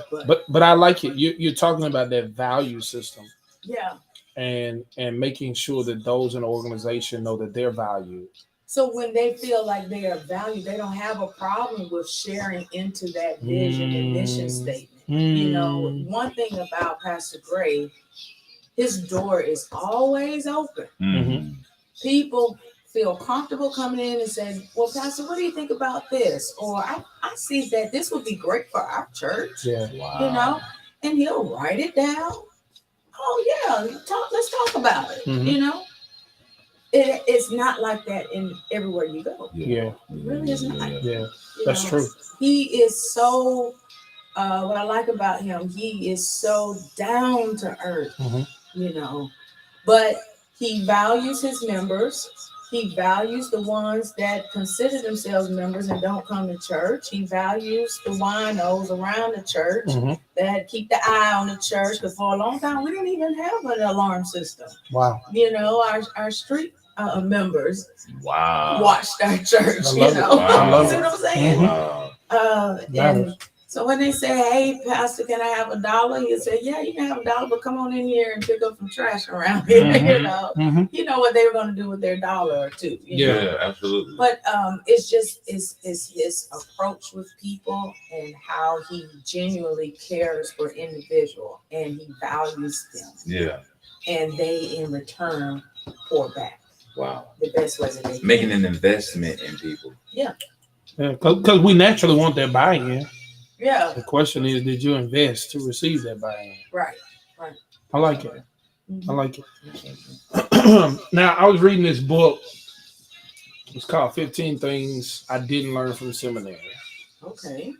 And one of the things he talked about is leadership. You know, it's one of the things that was a big conversation because in seminary, you learn a lot about scripture, you learn a lot about exegesis and hermeneutics and systematic theology, all those things, but you don't always learn leadership. You learn how to be a good studier and researcher of the word. But as T.D. Jakes says, it's not preachership, it's leadership. Yes. But this gentleman in the book, 15 Things I Did Not Learn in Seminary, he talks about how one of the biggest disconnects with pastors is that we legitimately don't authentically love the people where they are, Yes. then lead them to where we want them to go. Mhm. Like we see where we want them to go and we hate where they are because we got to do the work. Yeah. And I think, you know, that's really what you're saying. Like you gotta love the people. You gotta spend time with them. That being down to earth and all of that matters. It creates relationship. It matters. Right. So that's what my dissertation is about. How do you manage creatives? You know. That's a good conversation. Yeah. Because creatives crazy now. Yeah, we are. We're a little crazy now. We're a little bipolar sometimes. Uh-huh. And whatever we passing it in, or about rather, that's all we really worried about in some moments. Right. That's good, though. Which leadership style works with creatives. And in so many words is just what you just said. You know, you got to love us where we are. Absolutely. And definitely implement that mentorship. Mm-hmm. You know, so like when it comes to those that work with me at Montgomery Arts Academy, I deliberately do not have these set rules on your teaching or pedagogical approach. Mm-hmm. So what I do is I'll observe. Mm-hmm. You know, a lot of times if I have to make a correction, you know, or intervene into a lesson, then I will work directly with the student and model for the teacher. Mm-hmm. And then that becomes a lesson for everyone, including the parents. Gotcha. You know, same concept with the churches. You know, we, you know, I'm really trying to stay on this side because I'm not a pastor. No. I think all of it's. But I think all Adding of it's value. good. Yeah, because that's like we talk about it all the time. We spend so much time reading books on preaching, and we need to read leadership books because that's the difference in. I ain't gonna lie. I believe what many are doing right and what many are doing wrong. Right. Yeah. What's your leadership style? Yeah. These things matter. Well, it's a learned behavior. Mm-hmm. You're not born a leader. You learn how to be a leader. Absolutely. You know? That's something. So that whole democracy and participative, that came from my dad. Gotcha. You know, I learned that from dad and mom. You know, he's never been a dictator. Mm-hmm. But boy, he can immediately turn into a pace setter. Right. That's good. Right. And then he immediately can be an authoritative. Mm-hmm. But then he'll back off. Wow. And I'm the exact same way. Wow. Probably the reason why I didn't get these jobs. One of the reasons, I know the main reason, that when I was my last few years of working with Montgomery Public Schools and I would apply for an administrative position, they say, well, what's one of your weaknesses? I said, trying to find a balance between participative leadership and authoritative. Mm-hmm. Because, you know, my thing is, if you didn't do what you said you were going to do, then I got to step in, you know, to carry out the task for you, or you're going to hear it from me. Ooh, she sound like me. I gave it to you, and I told you to go and I handle gave it. you your tools. Look, Yeah. I held your hand. When I let it go, you still didn't do it. Now you made me have to learn it. Yeah, I don't need you anymore. You can go now. Yeah. Good way to get released from your duties. Relieved. Yeah. from Good your evening, yeah. Arrivederci. duties. Be done with it. No, yeah. So when you So talk about mentorship is very important. absolute that mentorship, Mhm. having vision, reassessing, giving that vision clearly. What do we do when you teach vision but everyone doesn't have it? You're not a leader. Mm. It's just that simple. Everybody is not out to be a leader. Mhm. You know, you gotta have vision. That's the foundation there. Mhm. Some people are carriers. Yes. They're equipped They to need carry to the know vision. their part. They're Yeah, you that know makes in the sense. body of Christ. That makes sense. You know. So what are the other Everybody's ones? not like I had to accept that everybody is not an entrepreneur. True. You know, I may see that potential in you, but I have to accept that hey, you're not cut out for this. Like a certain drive you gotta have. Yes. Like some people have like the gift of helping hands. So they may not be the visionary, but then they can help you kind of curate your vision, kind of help you put it, write it, make it plain. You know what I'm saying? Right. You got some people who have that gift. Mhm. They can help you take it out of here Mhm. and put it on here Yeah. Wow. so that others can take this Uh-huh. and put it into action. I like And it. so I think some people are gifted at that, honestly. I like it.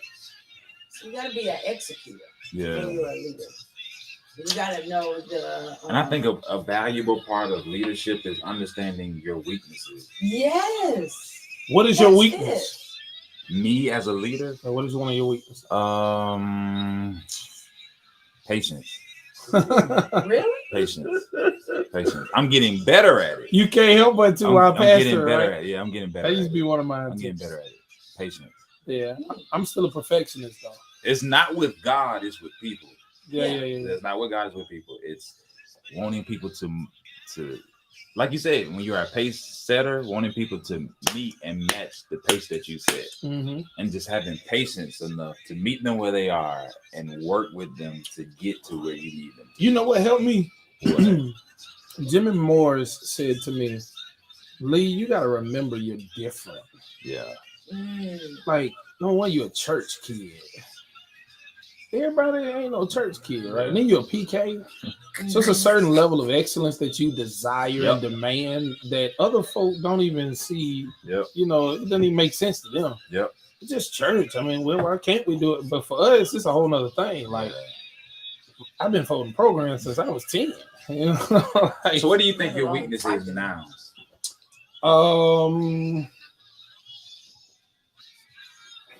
It's interesting. You said now. Yeah. No. To be honest, I think it's it's kind of weird, but I still see myself as the little preacher that was starting to preach. So I think I can almost say sometimes I dumb myself down or relegate myself in my own mind. So that's why I can't fathom people's issues or even, Opinions of you. adoration, whatever it is. I can't fathom it because I still see myself as the one. That's you too? Yeah. Yeah, I just don't. I'm just doing me. I never verbalized that though. Yeah. I'm just doing me, so I don't understand it. I'm still the same person. And so when people have negativity to spew, it's like, man, bro, why are you doing that to me? Yeah. Like, I'm chilling. And then when it's like people clapping, it's like, all right, stop now. Like, what you really want? Like, why are you doing this? For real? Right, like, stop for me. Yeah. You're right, Brother Savage. It's called being humble. And some people say that I think it can be a weakness in some moments. Because you end up getting the short end of the stick sometimes. Yes. Because what you do, you're just passionate about. Right. And people take advantage of that.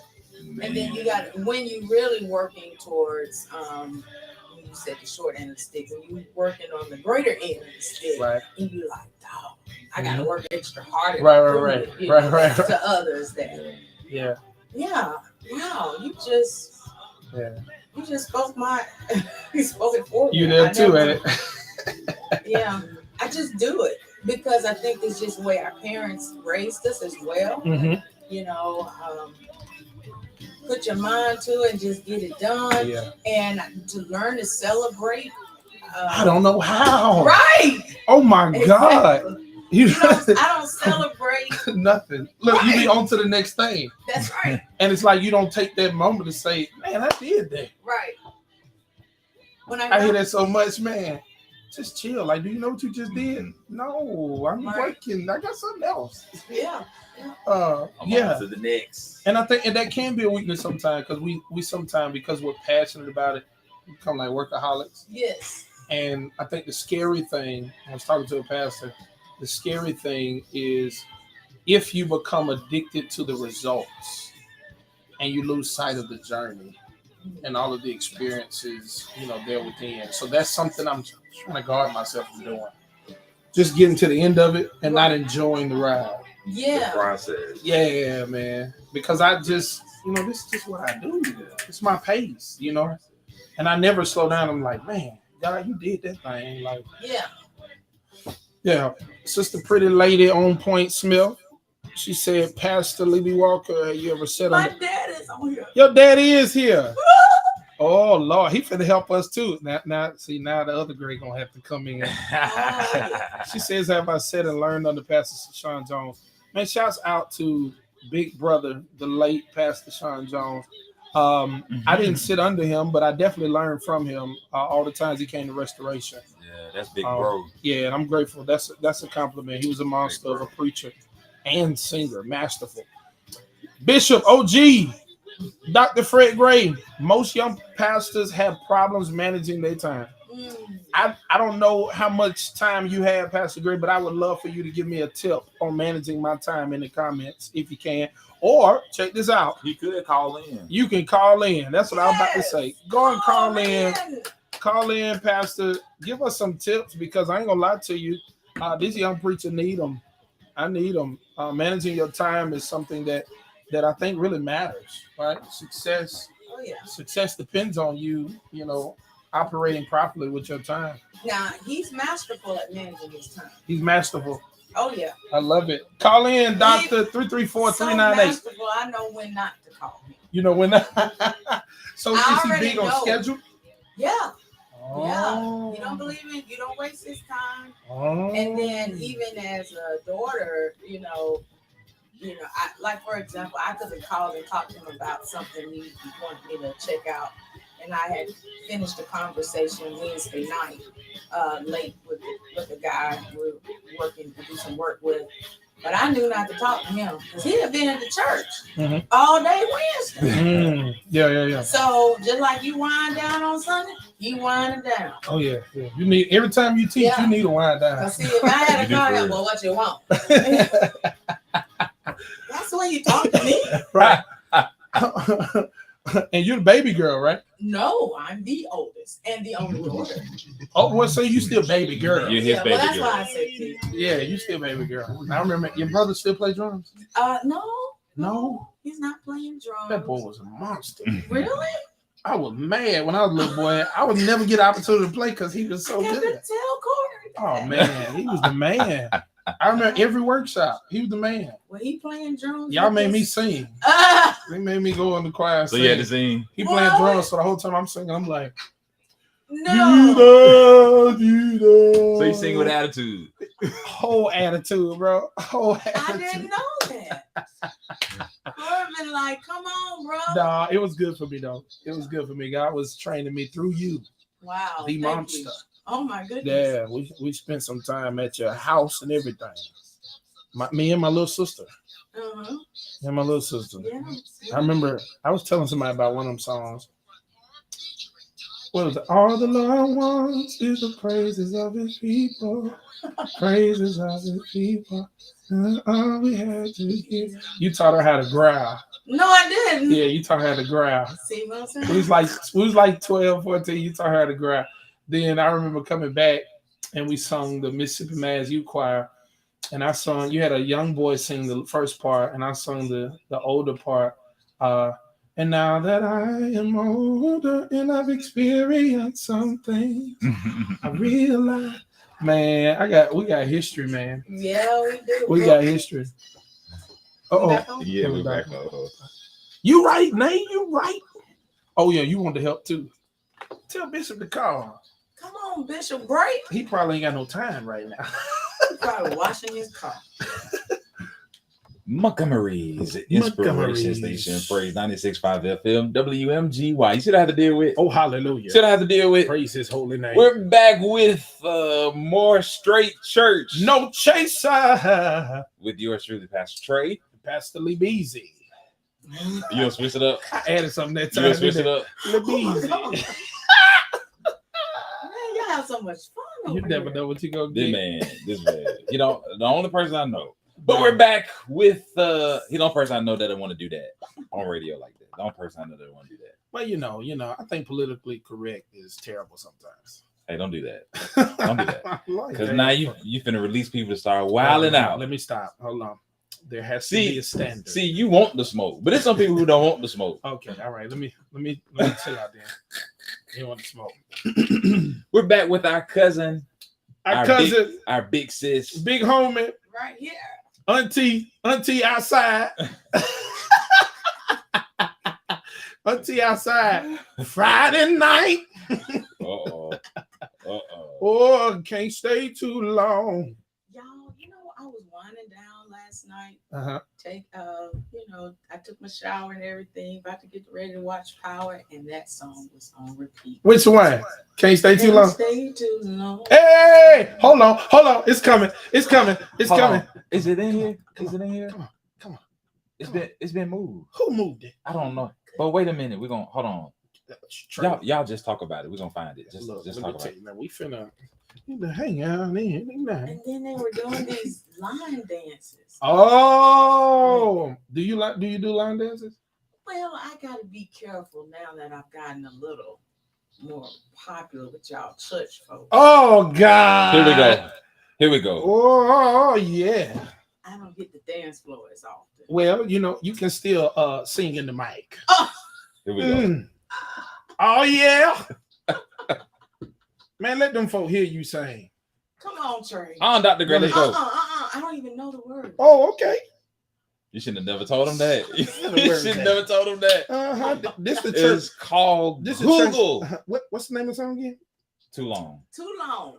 Oh, I'm putting in all them words. Just like church folk don't know the name of the song. We're gonna have to do like Sam Cooke, just change the words out to make them. Oh, we can do that now.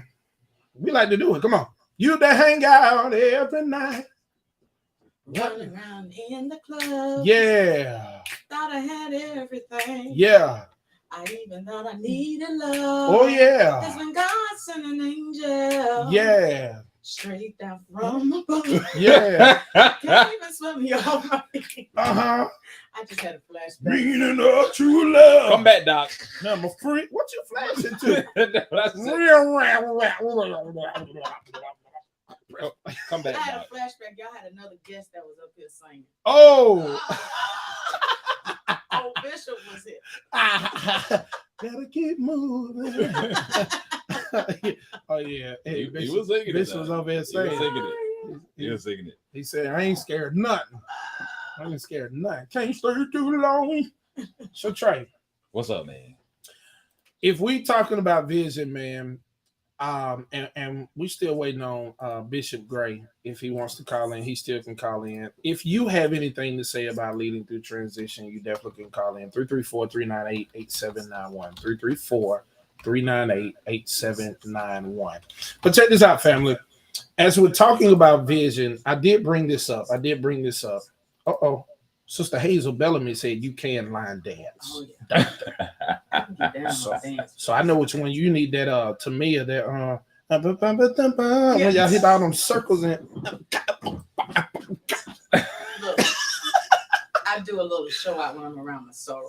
Oh, excuse me. I have to go out of town for that. Okay. Oh, well, hey, you know, Okay. hey, Gotcha. sound like a PK to me. I don't need anybody to say anything going back to Pastor Green. Woo! Look, well, I'm telling you this. Something special is happening at the end of this month Mhm. Uh-huh. at Wishbone. That's right. You It's already the know. gospel mixer. Oh, yeah. And since you told me that, I'm gonna make sure we stepping in the name of Lord or something. Amen. That's right. That's what it's there for. We're gonna make sure we do. And they said she gonna teach me one. You gonna teach me that one at the wedding? I can't do all that spinning. I'm just do this. Nah, but family. So we talked about that reassessing, and we talked about how people, in the breeze way of the conversation, we talked about how people can sometimes bring a vision or force a culture on people. You know that culture is not even ready for, Right. or can even thrive in. Right. What are some tips that you can give us for someone who's having a hard time dealing with getting people from point A to point B? I know we talked about relationships. Oh, yeah. I was about to say, know your people. Mhm. Know your people and listen to them. Wow. Hold on. Rewind, press play, start all over. What you say? You have to listen to your people. You just cussed at somebody. I mean, how else are you going to get to know them? You got to listen. Yeah. Listen to them. Listen and silent Mhm. have the same letters. Man. Mm. And I think none of us, well, I ain't gonna say none of us, many of us don't understand the power of being a good listener. Right. Because we're too busy talking. Yeah, man. In some cases, it's because we like hearing ourselves. Mhm. But in other cases, it's because we just don't value what others have to say. Right. And I think, as you talked about patience, Mhm. Trey, Pastor Trey. That was one of the things that I had to become better at as a pastor, because being a PK, seeing the good side and the bad side, you know, the front and the back Yep. of the house, we already have our own theories and ideologies. Yep. And so that's why it was powerful for you to say you had to reassess things, because you were reassessing things in a place that you already were. Right. Right. Right. And it's just powerful because sometimes you think you have all of the experience, so you have all the knowledge, Mhm. when in fact that ain't the case. It's a big setup. It's a big setup. It's a big setup. It's a big setup. It's a big setup because you tend to rely more on what you know as opposed to what God is telling you, Mm, right? mm. And sometimes God will speak through other people. Like, and I think that's important. Like, we have to understand God doesn't just speak directly to the pastor And only to the pastor. and only to the pastor. That Wow. sometimes God does speak to and through other people, especially when God sees that what he's trying to communicate to the pastor is not reaching his ears. Well, hold on now, because you finna make somebody mad, and you're gonna have some smoke to deal with too. That's okay. So, are you telling me that lady in the pew could have heard from God, Mhm. and she can share with the pastor, Mhm. and the pastor should listen to what she's sharing? Absolutely. Prove all things. Say it again. Prove all things. Yeah, we talked about that last week. Yeah. Didn't we? That's Bible, by the way. It's Bible, That's Bible. Thessalonians. Prove all things. Absolutely. Because I think it's necessary for pastors to receive godly counsel. Yeah. And so if someone is sharing something with you that they believe God has given to them, if it aligns with the vision that God has given you, Yeah. then that's confirmation. Confirmation can't be only when you as the pastor are speaking into someone's life and they tell you, I got confirmation. Right. What about when your own parishioners Yeah. are speaking into you? Yeah. Can that be confirmation as well? Mm, Because sometimes as a pastor, you are bogged down. absolutely. You are busy. Right. You are sometimes foregoing your problems to deal with other problems. Absolutely. And sometimes your own personal problems may Yeah. get in the way. And so sometimes you don't get as much study time or quiet time or even prayerful time. And so God will use other people To get to, a word to you. to speak to you. I like that. And I think you have to be open to receive it. And that's why you have to prove all things. And that proving all things matters. It does. Because I think what stifles that power that pastors could have if they Mhm. were to listen is that some people have been manipulative, Yeah. and it you know, sometimes we allow the cons to scare us so much that we take the pros for granted. Absolutely. Yeah, that's good. That's And it is a defensive mechanism because Absolutely. some pastors don't want to feel like they're being manipulated. They're being Absolutely. manipulated. Yep. But again, it goes back to proving all things. Yeah. If what someone is telling you is in alignment with what God has already showed you, Mhm. then there will be a peace, I believe, within your spirit that will breathe confirmation and cause you to embrace what's being said. Yeah. And if you have authentic relationship, Mhm. you know that they have no ill will. Yeah. You know. Yeah. I like that. That's good. So you're saying to listen to people because God can't speak to the people. Mhm. What are the tips? What are the practical tips that we have for leaders who are leading through transition? Because let's think about the church Mhm. or organization that lost their leader in a way that they didn't desire to. Mhm. How do you lead through people who have scabs and or wounds that have not been yet healed? How do you handle that? I think you have to address it.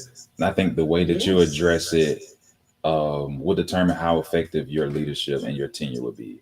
I think sometimes one of the worst mistakes, as far as incoming pastors or new pastors coming in, sometimes I think the mistake that they tend to make is to either distance or disregard Mm-hmm.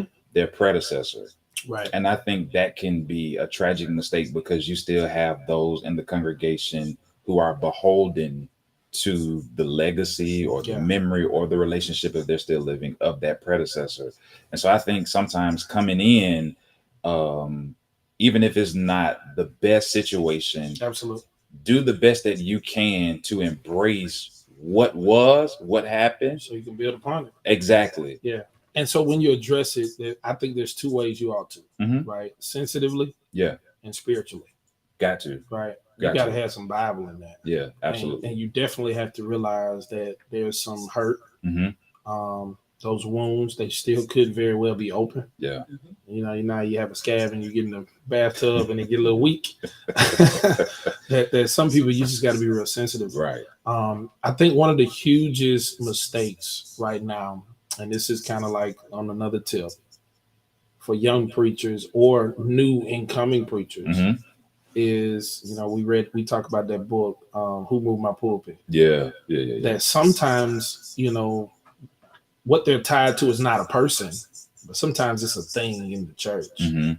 And you come in ready to change and shift and move and push and pull and take chairs out the pulpit and all this other stuff, right? And people are tied to a thing in the church. So that goes back to that relationship piece. Yeah. We have to get to know these people and listen to them. Absolutely. Because you don't know that great granddad is the one who put that cross on the wall. Mm-hmm. And you just want to take it off because it's too small. Yeah. Right? Yeah. And now you got a big battle going on in church for no reason. And it's But unnecessary. express to the people as well their strengths, their weaknesses, their opportunities, and their threats. Hold on. That's SWAT, right? Yeah. Yeah, I like SWAT. I like SWAT. So that's the right assessment. Yeah. And you're telling me that once you assess it, which they call a SWOT analysis, SWOT. Say it again. What's the S? Strength, W weakness, O opportunities, and T. threats. All right. And once you do that SWOT analysis, you're saying that we should communicate that. Yes, that addresses what Pastor Troy Absolutely. said. That Absolutely. goes back to the listening. That goes back to the shared vision, Yeah. communicating your vision. The organization I'm working with, one of the organizations I work with several, but one of the organizations I'm working with, I had to break it down to is your SWOT analysis. Mm-hmm. Wow. Yes, we had to open up some wounds, Mm-hmm. and it was brutal. And I wanted them to feel Yeah. the Got to brutality. sit in the tension of the text. And a lot of times that's one of the things we don't do. Like we don't address Mhm. problems Mhm. Yeah. and deal with it. Mhm. Ignoring problems. Yeah. It's not addressing it. Absolutely. It's not dealing with it. Absolutely. It's ignoring it. Mhm. And eventually, if you continue to sweep things under the rug, Mhm. eventually you're going to trip over. It's going to become a stumbling block. And then- it's going to end up hurting you. Right. and then you have those members that just hush and go along to get along, and now they feel more comfortable to be more vocal. Yeah. About these problems and moving forward. I like it. But I think as a leader, though, it's incumbent upon you to address problems. I think people look to their leaders to address the problem, not so much as to just focus on the problem itself, but in the addressing of the problem, what is the solution? Absolutely. How do we? So we know this is the issue, this is the problem. How do we move forward? Absolutely. What is the path forward? So, the leader is not always the expert, Absolutely. but they will seek after Mhm. the expert to Y'all preaching. solve. Absolutely.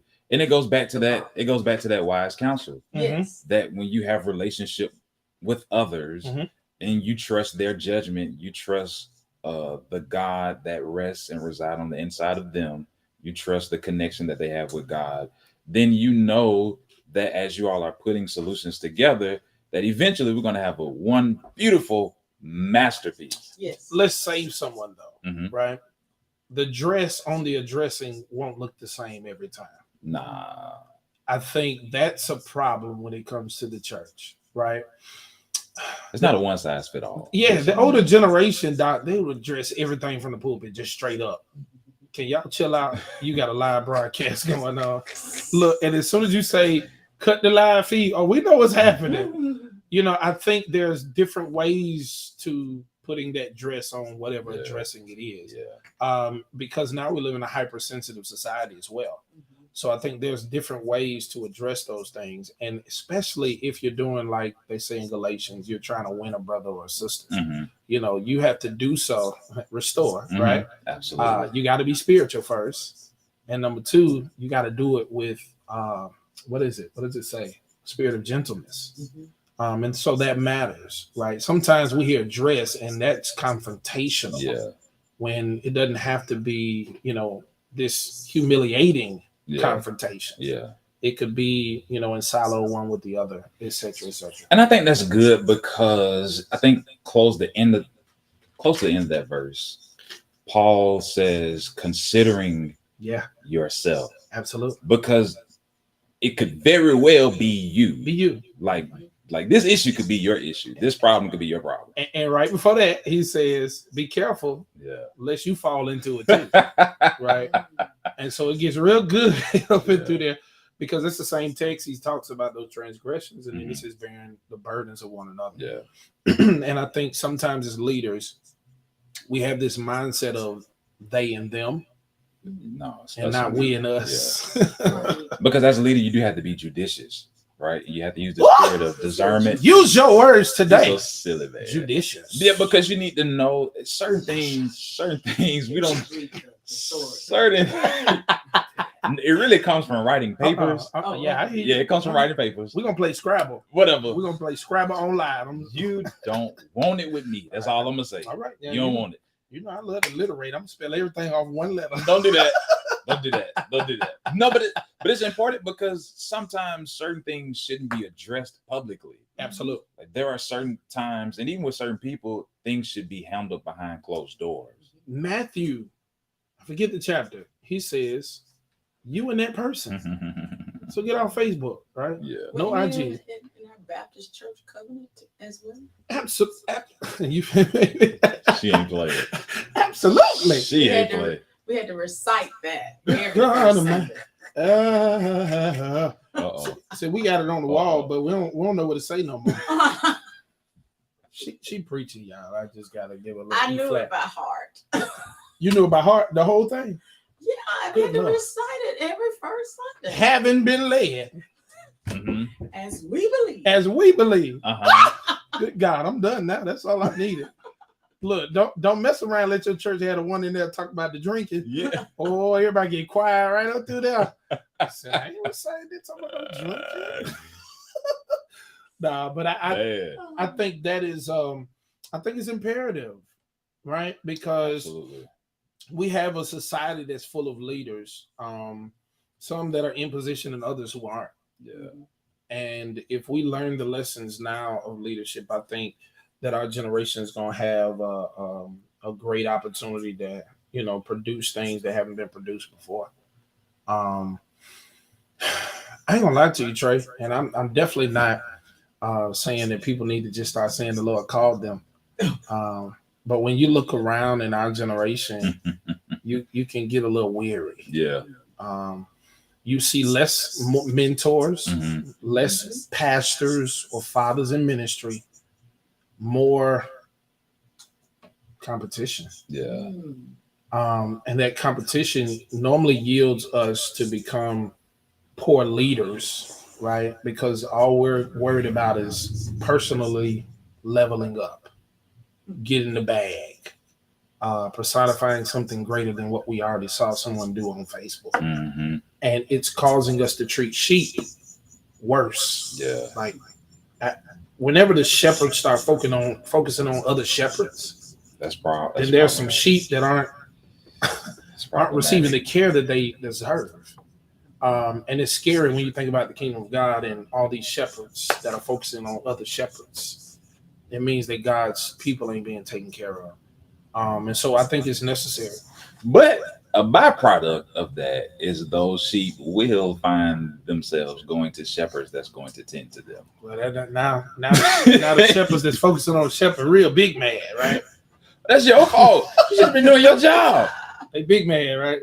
Tend to the flock that God has assigned you to. Absolutely. I think that's major. Oh, Proverbs 27.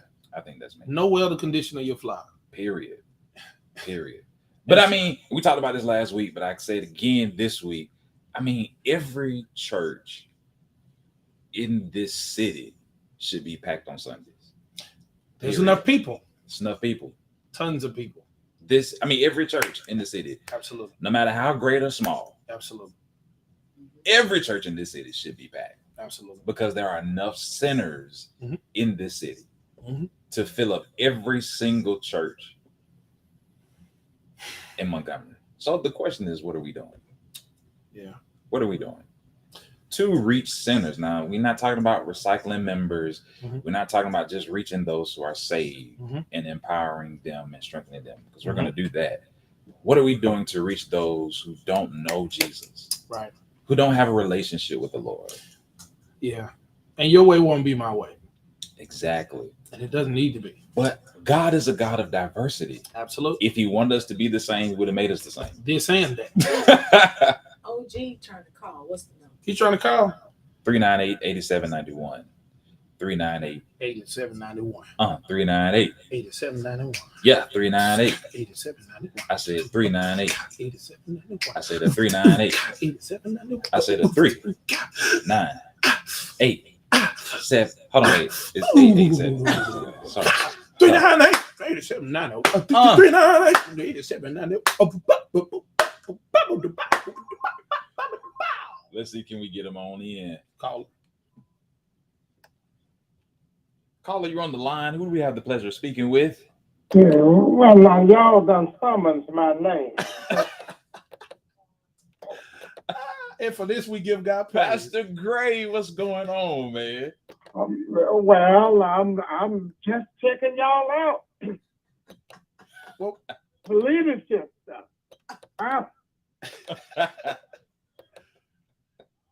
About vision. Y'all in this stuff heavy this evening.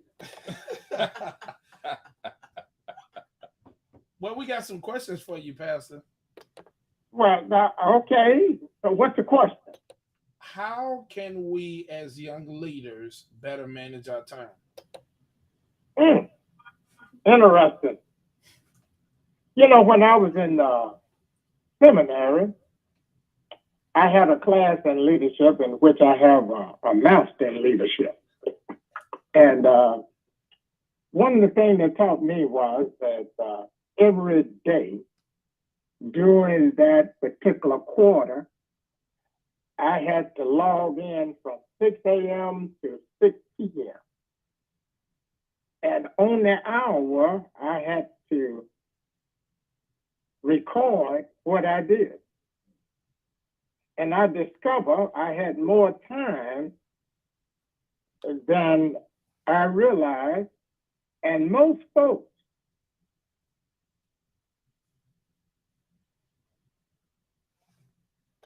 Gray, did we lose you? Okay, go ahead. Okay. I was listening to Trey. Are you there?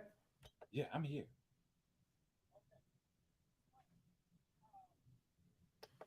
The thing of it is that most young pastors do not really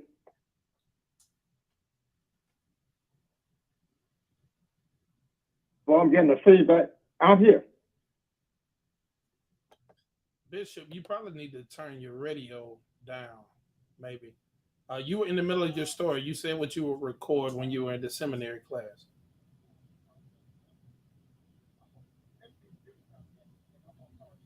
Okay. That's fine.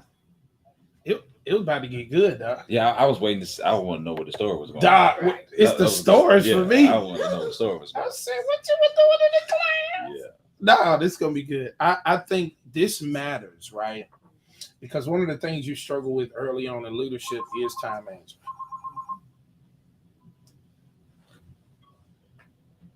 Pastor Gray, you back? Okay. All right. That most young pastors do not develop an agenda for their daily work at their ministry. In order to manage time, you have to develop a schedule and stay with your schedule, and occasionally you have to vary your schedule. But what I learned is that people will come into your office and and talk about nothing really, and causing you to waste a whole day, and you hadn't really accumulated anything for the ministry. You're right. You're right about that. And then we said we don't have the time. But I would challenge you to record when you're in your office from the time you get there until the time you leave. What did you accomplish in your daily ministry? I learned one thing about ministering is Moses was my greatest mentor as far as being a leader. If you check out all of the biblical characters and you say, well, which one would I like to follow myself out? And Moses really didn't become a great leader until his father-in-law called him aside. Jethro. And Moses had to develop teammates to help carry out the responsibility of his job that the Lord had called him to do. Wow. So without teammates, your ministry will suffer greatly.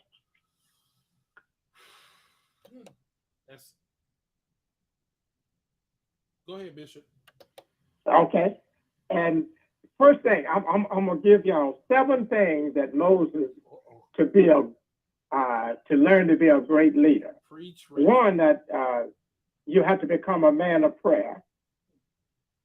2, you have to be an effective communicator. 3, you got to have a vision that you've been talking about laid out so that others can understand it. 3, 4, you talked about plan, so you got to have a plan if you're going to have a good ministry. Then next, you got to have trained leaders. A lot of times you want folks to be a part of the ministry and you ain't trained them. And so they don't know how to carry out your vision, your plan or anything else because we hadn't taken the proper time to train them. Then you got to release them to do the work. Sometimes we want them to do the work and then and I heard y'all talking about dictator too. So we feel like they can't do it the way I want to do, so we start dictating. And then that caused a bad relationship between the leader and his teammates. And then finally, I just think that, you only can do what you've been trained to do. And so I learned that. I chose Moses to be the one that I modeled after and operated. Now, the bishop out at Mount Nave, I heard him, y'all was talking about weakness. You know, the biggest problem I had as a young person, a young minister, was listening. Wow. Had to develop a good listening skill. And if you don't have a good listening skill, your vision really is not going to be successful as you have taken time to plan it.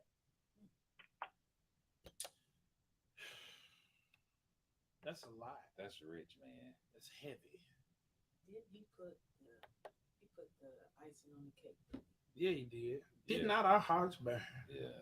We're gonna have to bring you into the studio when your schedule permits.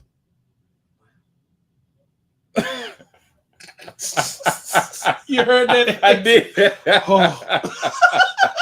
Yeah, we're gonna have to bring you into the studio.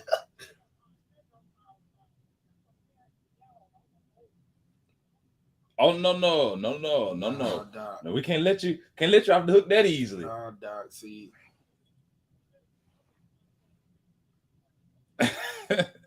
look, it sounds like we need to talk to you. One place. I'm working on a presentation for 3 hours because we got our men's retreat next weekend. And they got me on for 3 hours on leadership. So I just happen to be working that in today and making my notes. So y'all done got part of my leadership. Well, thank you.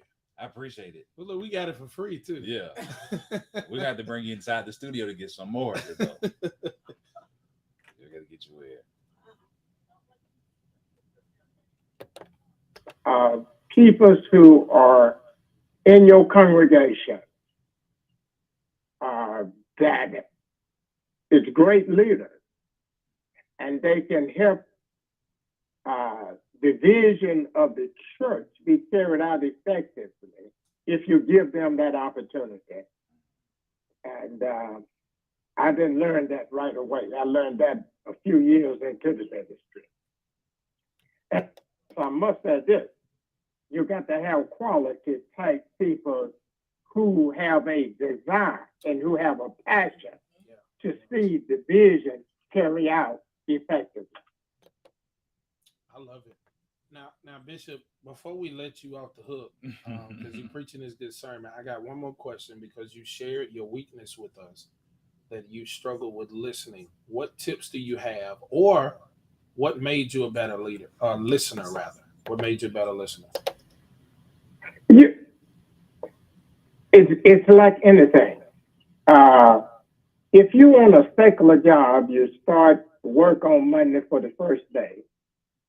And you go through the first week, you go through the second week, and you go through the third week. You learn the job a little bit more. As you in the ministry and you are relating or communicating with your constituents or your members or in the church, you will discover that members has a way of saying to you, those who have listened, well, Pastor, you need to listen a little bit more. I had an elder member told me that years ago. Pastor, you're doing a great job, but one of your weaknesses is you don't listen. And that really upset me, tell you the truth. Because when you're a pastor, you think that sometimes you got all the answers, and that's not so. There's individuals who can really strengthen your ministry if you give them the opportunity to work with you. And so as time went on, I learned to listen more and more. It's a mature thing. It's you know, you hear this saying about the longer you keep wine, the better you get. The longer you're in the ministry, the more you'll learn. I love it. That's good. Yeah. That's good. Well, we want to give a major shout out to one of the OGs, Pastor Gray, Ram Doctor. Thank you so much for calling in, Doc.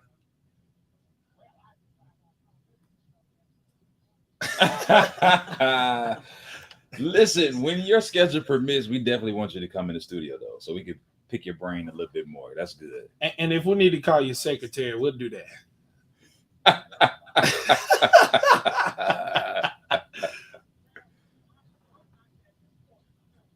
Oh Lord, oh Lord.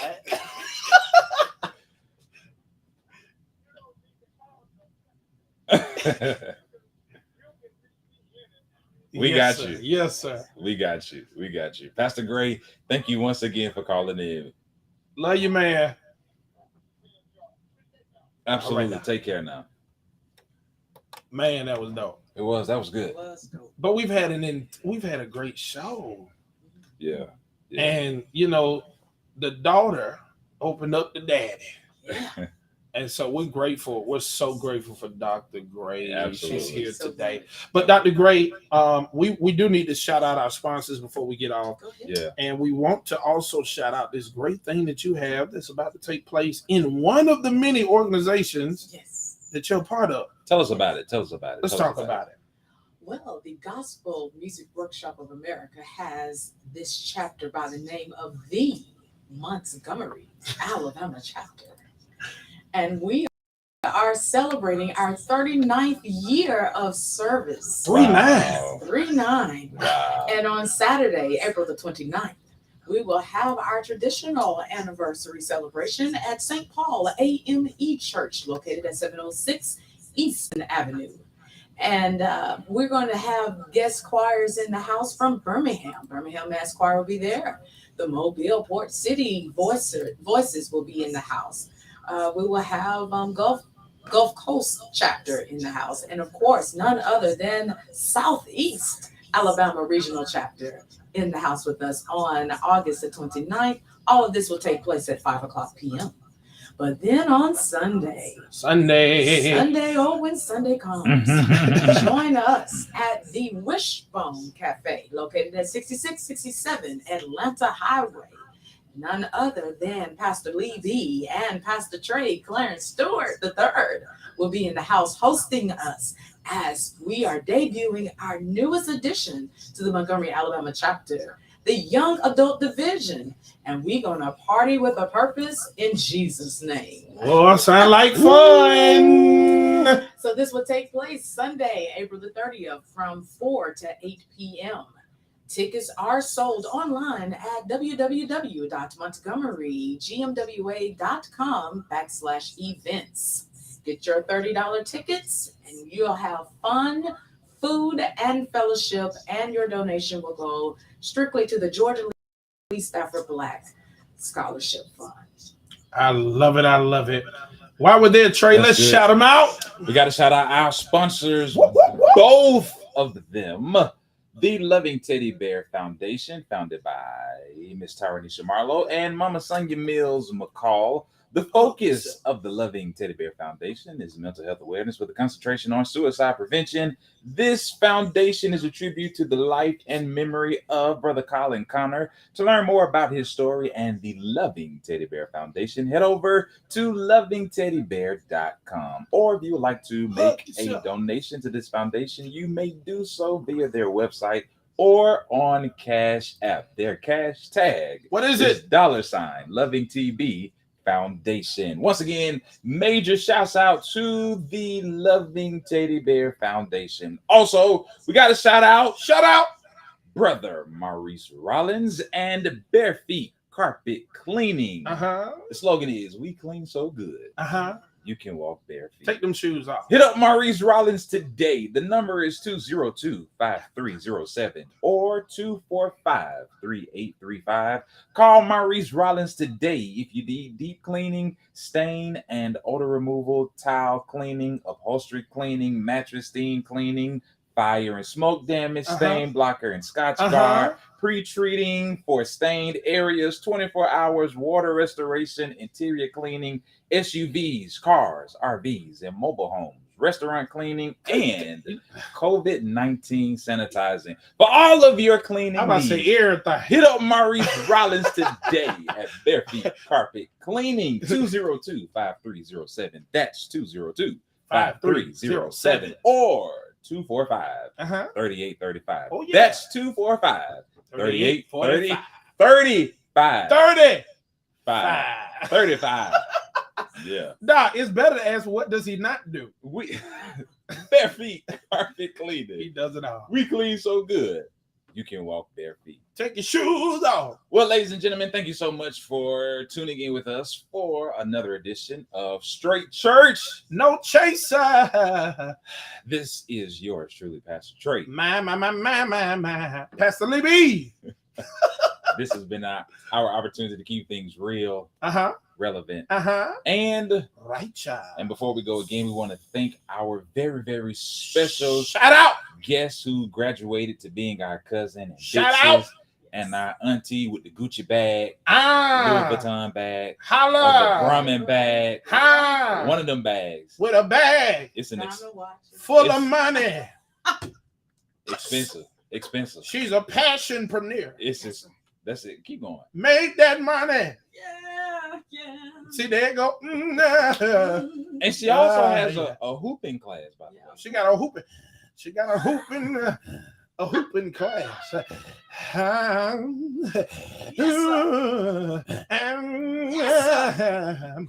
All right, amen. Praise God. Yeah. Once again, Dr. Diana Gray, thank you so much. Thank you so much. Oh my gosh. for stopping by. You are blessed. And of course, this won't be your last time coming through. We're definitely going to have you back. Well, everybody, we got to let you go. We are way over time. We gotta let y'all go because you ought to be cooking right now. But it's been fun. But we gotta run. The clock on the wall. Says that's all. So we'll see you later. Alligator After a while. or crocodile. We love you. We out here. Be blessed. Peace out, family. Oh, Sunday's coming. Get up. Sunday's Go to coming. church. Go to church. Go to church. Somebody church. Yeah, get up. Bedside Baptist ain't gonna do it for you. Pastor Pillow is Oh. on vacation. He won't be at church this Sunday. So get up. Get up. Go to church. Get on up. Listen, I can recommend some churches to you. Hey, You can go to Restoration. that's enough. I'm on the road. You can go to New Home. Man, just drive. There's one on your corner. If you're in Prattville, you can go to the First Missionary Baptist Church. No. Not First Missionary. I said the first. The I said it. I said that. First Missionary See, I'm- of Prattville, Alabama. We You just- better. we just cut his mic on off. You cut my mic off. You cut my mic off. You see, this is why the sound gotta be getting. Don't do that. Don't do that. Don't do that. What Don't do Judge that. Williams Don't do said. that. Put the mic back. I'm trying to preach to these people. Please. If I blow it, I buy it. Please. I gotta preach to these people. Why did they make Jasper mad? They didn't have to do Pastor, Man, Pastor you know, Jasper like that. sound guys always moving. I'm serious. always moving. It'd be so irritating. Jasper said, put it back. Leave Please. my mic alone. Don't change it. I'm trying to preach to these people. And then Daddy said, put a little bass in my mic. Yeah, don't touch it. Don't touch my mic. Don't I touch need to it. get a little darker. I need But to, all jokes aside, listen. uh-huh. Hey, Sunday's coming. Go to church. Go to church. There's so many churches in Montgomery. There's no excuse for you not to be in somebody's worship Church. experience. Yeah. So this Sunday, go, man. People Assembly been is inviting you to required. church. You've been telling them, "I'm gonna go. I'm coming." Yeah. This is your Sunday to go. Yeah, man. It's your Sunday to go. We're approaching the middle of the year. The church you've been watching on live all of these past couple of Sundays. Go This there. is the Sunday to get up and go. I'm Yeah. telling you, it's gonna be 1,000 times better in person Yeah. than on virtual. I'm telling you, get up and go. Pastor Pillow, he hit me up, text me, said, "Pastor Trey, let the people know we won't be having service this Sunday." I think him and Lady Sheets are vacationing. So get up. Who that cousin and go- comforter? Yeah. So Bedside Baptist is officially closed this Sunday. Get up and go to church. Uh-huh. All right. We'll be back next Friday. for another great edition and episode of Straight Church No Chaser. We will be back next Friday. Yeah, we'll be back next Friday. Yeah, because we got somewhere to go in a little bit, don't it? Yeah, one of these Fridays, and it won't be long, Yeah, you're going to look for us. and we'll be out of town.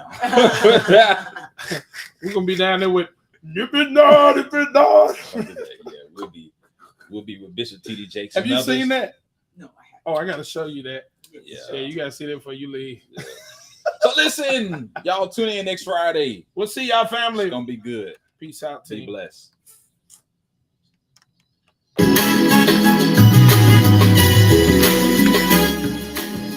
Family, how y'all doing? I pray y'all enjoyed the show. We thank you for your participation. We thank you that you stuck with us through it. 2 hours, 20 minutes. It was a good time. We love you. We thank you for your insight. We thank you for your love. Matter of fact, before you leave the broadcast, I need you to throw some hearts down there. I call them hallelujah hearts. Flood the scene. Tell them If you a again. mean Tell them machine, again. Tell them again. Put them hearts on the screen. If you enjoyed Dr. Gray, throw them hearts on the screen. Terry Barber. Trey, we got to get out of here. Listen, we gotta go. Uh-huh. Don't forget, 2023 is your year to ascend. Uh-huh. It's your year to rise up. Your year to go higher. Uh-huh. Your year to stretch. Stretch. Your year for bigger, Bigger. better, Better. greater. Greater. Telling you, this is your year. We love you. Don't be bitter. What is it? What we doing? What is We it? love you. What is this? We love you. We love you. Okay, I'm done. All right, come back. Come back. Don't rush me. Don't do that. Don't do that. Come back. Come back. What is that? You act like you Don't do that. act like Pastor Troy now. No, don't do that. What Pastor Troy at? Don't do that. Don't do that. Y'all pray for me. I'm gonna have to lay hands on Oh, BB. lay hands. I'm gonna have to lay hands on them. Lay Hey, hands. Dr. Gray, do you have a connection to Juanita Bynum? Don't fall into we- that. Don't fall into that. Don't fall into that. Don't do that. Don't fall into that. Trey, go. I'm gonna be showing up Baptist when she come up here. Hey, can somebody please put Where's the interpreter? tell, Look, I'm gonna be super Baptist. if you know Juanita There you go, Bynum, there you y'all go. tell her we want to get her on the show. Whatever you do, don't play with me. This is straight church. My gotta cheeks go. are hurting. No chaser. My cheeks With are yours hurting. truly, Pastor Trey. Pastor Lee B. We love you. I will see you next Friday. Be blessed. Peace out, Bless. fam.